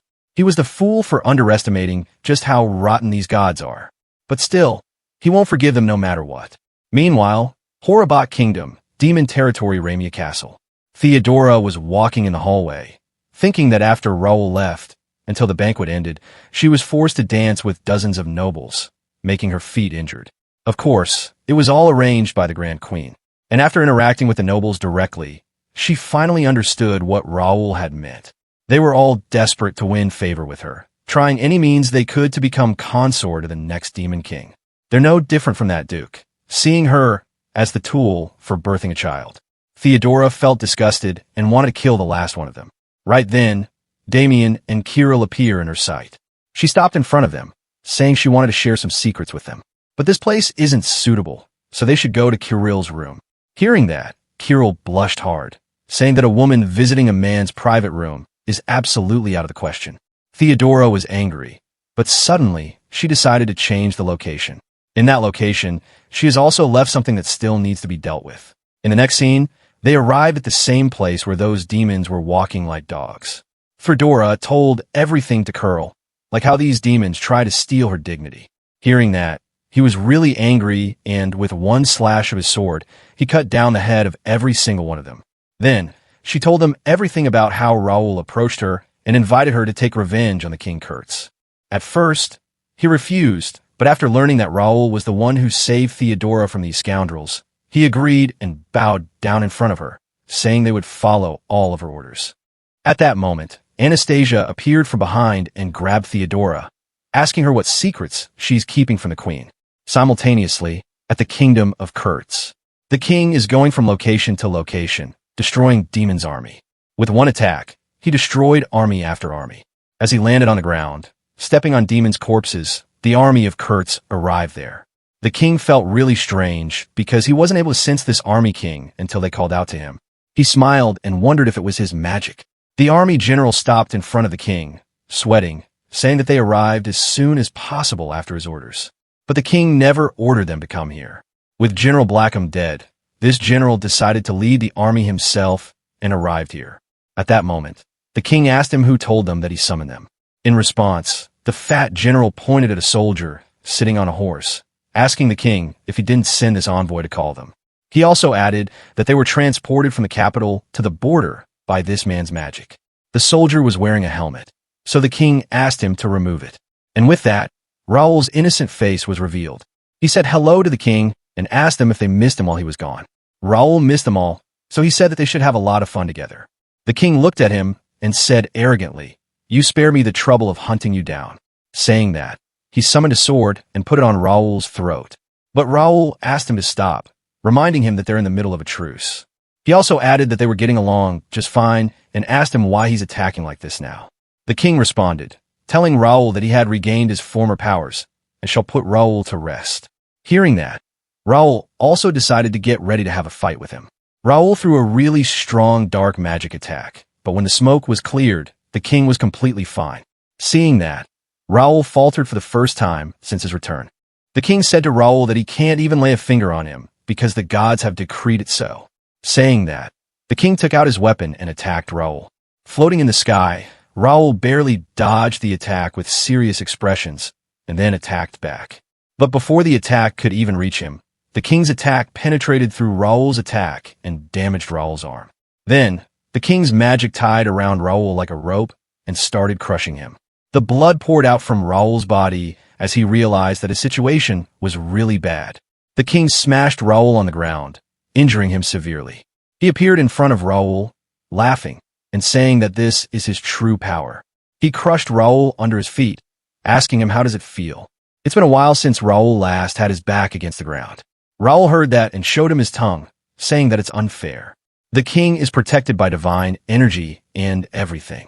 He was shocked that Raul noticed it already, but now it doesn't matter. He shared to Raul that he has been granted the divine protection of the gods. The gods have chosen him. He laughed like a maniac, saying that he's the one destined to rule over this world.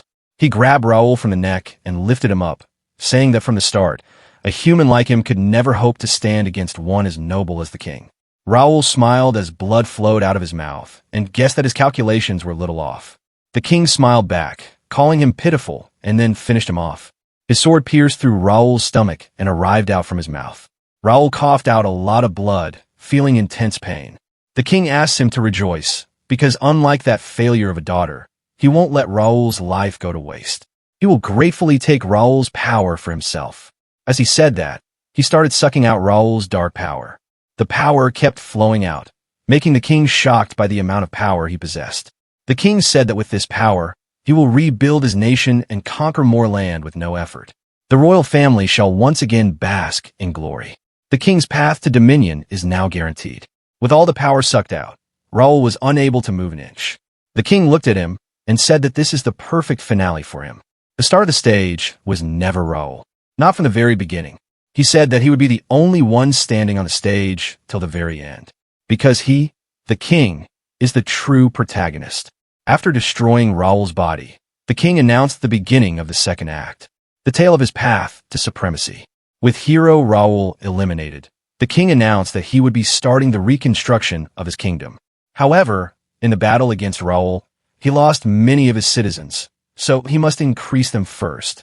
To do that, he started killing old men and abducting their daughters. Then he gathered all the young men and women in one place. There were only like 30 people, half men and half women. Next, he fed them some potion that increased their heat and reproduction capacity. With that, everywhere in the town, people were having intercourse, and the king was really happy seeing the scene. Meanwhile, the king has gathered many women for himself too. He also wants to get an heir who will control the kingdom in the future. 20 years passed like that, and the kingdom was bustling with people once more. The population has recovered to 80% of its peak. But even with the divine blessing, the king's body still weakened. However, that's no problem now because the creation of his successors has come to an end. There are 28 princes and 35 princesses, a total of 63 children, with the youngest being a year old and the oldest 33. The 3 children born to his concubines before the hero Raul appeared have already reached adulthood. They're all talented and respectable. No matter which children inherit the throne, the royal family's future will be secure. He's glad that he made the decision to abandon a failure like Victoria. Every event up to now existed to lead them to this very future. He laughed, thinking that everything Raul did served as nourishment for his royal family. He asked Raul to have some pride in the fact that he was of some use to him. As he said that, he decided to begin training his successors. He looked around the yard, wondering who he should choose. He wondered if making them kill each other and choosing the remaining one would be better. While he was wondering that, he was also continuously counting the heirs. Suddenly, his face turned dirty as he realized that one person was missing. He counted again to make sure, and this time one more person disappeared, leaving 61 behind. He was stunned, wondering what's going on. He immediately asked all of them to not move, but still the kids didn't listen and kept moving. At that moment, he noticed a boy disappearing in the same manner Raul disappeared. He was really terrified, wondering what's happening. He couldn't even think of Raul still being alive, because he disposed of him himself. At that moment, the eldest son, who was standing in front of him, disappeared too. Following that, all of his children disappeared, turning into ashes. He finally realized that he's been in a spell until now, wondering when he was caught in it. He tried to dispel the illusion, but it didn't work. Soon, when he was left alone, a voice came to him. "Your Majesty, playing with illusions in a false world, you found it rather enjoyable, didn't you? A while ago, the royal magicians showed me an illusion under your orders. It was such a dreamlike experience that I wanted you to savor it too. But you always wake up from dreams eventually. So that means the king was put into illusion many times and also woke up many times. Just wow." The king started sweating, realizing that Raul is still alive. He refused to accept such reality, but he has no choice but to accept it. In the next scene, he was facing Raul. He welcomed the king back to the world 20 years ago. The king looked around and noticed that this is the same wasteland where he killed him 20 years ago. He can't believe that all those 20 years were just an illusion. It required a huge amount of mana to make someone believe 20 years had passed. Even the royal court magicians can only maintain illusions for a few months at most. The king started sweating and asked him what kind of monster he was. Suddenly, the king started laughing. He assumed that all of this about 20 years ago stuff is just nonsense and bluff. Raul heard that and asked him what made him say that. The king pointed around, saying that if this was really 20 years ago, the corpses of the demon race should still be lying around, scattered all over there. He's sure that the 20 years he built were real. There's no way all his efforts were for nothing. He shouted loudly, saying that Raul's revenge failed just because of the king's powers. Seeing Raul smiling, the king asked him why he's still smiling. Raul called him funny, saying he can't really see the reality at all. Raul asked him when he thinks Raul created the illusionary world and trapped him inside of it. The king's face turned even paler as he heard that. As Raul snapped his finger, the corpses appeared in the wasteland. Seeing that, the king realized that the whole demon army itself was just an illusion. The king refused to believe that. It's just impossible. A moment later, the king was ready to kill Raul, saying that even though he doesn't know how Raul managed to do all that, he can still take back his 20 years. All he needs to do is just kill him like back then. The king prepared a really strong attack and threw it toward Raul, shouting that he has been granted divine protection by the gods. A mere human like Raul can't do anything against him. The attack directly hit Raul, and seeing that, the king thought that Raul's dead once again. But soon, a voice came, calling the king's spell a shabby one. The king was really shocked because this is the spell stronger than he used it to kill Raul before. Hearing that, Raul asked if he still believes he killed him. The fact that the king killed Raul never existed in the first place. Still, the king shouted that he has divine protection and a mere human can't kill him. Raul heard that and said to the king that he must be really happy being protected by God. Saying that, Raul walked out of the smoke, not as himself, but as the god that granted the king his powers. The king finally realized that from the start, Raul was just playing around him. There's nothing like divine protection or getting new powers. It was all just Raul. Raul was the one who restored his precious powers and gave him hope. All along, the king was just celebrating inside an illusion. Before the king, Raul did the same thing to the people of the Kurtz kingdom. Back then, his goal was simply to discern the impurities within their souls. The happy reality he once believed in was all just a lie. Raul has experienced it himself, so he understood it all too well. Raul assumed that the king was feeling the same as Raul felt when he was burning as a traitor. The king grabbed his head, shouting loudly, refusing to believe. Looking at him, Raul said that no matter if he believes it or not, Raul will keep moving things forward. He also thought about Theodora, who didn't come even after Raul stalled for 20 years. Raul just sighed and decided to move things forward. When the king tried to attack him, Raul didn't allow him to attack. Of course he can do that because the power the king had was granted by Raul. Raul took back all the powers from the king. The king fell to the ground, realizing that everything was going back to the way it was. He remembered the life-prolonged artifact that he was using to stay alive. But then, he remembered that he has destroyed it and has no way to stay alive now. The king coughed out blood, thinking that at the very least, he should uphold his pride as royalty to the very end. He will not let himself be killed by the likes of Raul. He thought that even if his life ends here, his descendants will carry on his blood for generations to come. At that moment, Raul reminded the king that the only child he has left is Victoria. The king was shocked after hearing that. He already knows that the children born in the last 20 years were just an illusion. But before that, the king had entrusted the future to the 3 princes he had with his concubines years ago. To strip Victoria, who had killed her brother one by one, of her right to the throne, he secretly prepared 3 new heirs. Those little ones should have grown up by now. The king asked him if he killed those children too. Raul immediately answered no, saying that they were just kids and never did any harm to him. So he hasn't done anything to them either. Raul told him that those princes of his never existed in the first place. Raul asked him to think about it carefully when exactly the illusion word started.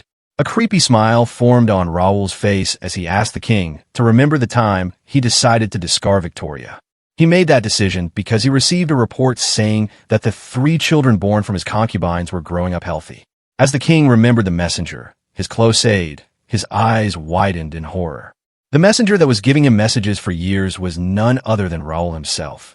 From the beginning, it was just an illusion that made him believe that 3 sons were born from his concubines. Oh my God, this was a lot of information to take in. Raul is really dedicated to his revenge, I see. As the king started crying, Raul told him that it's too early to give up because he still has hope. Saying that, he summoned his masterpiece, Victoria, who is constantly being eaten by insects from in and out. This is the only surviving member of the royal bloodline. She carries the same royal blood as the king. The king can't believe that Victoria is still alive. Raul mentioned that she's not dead because he's been keeping her preserved in his museum all this time.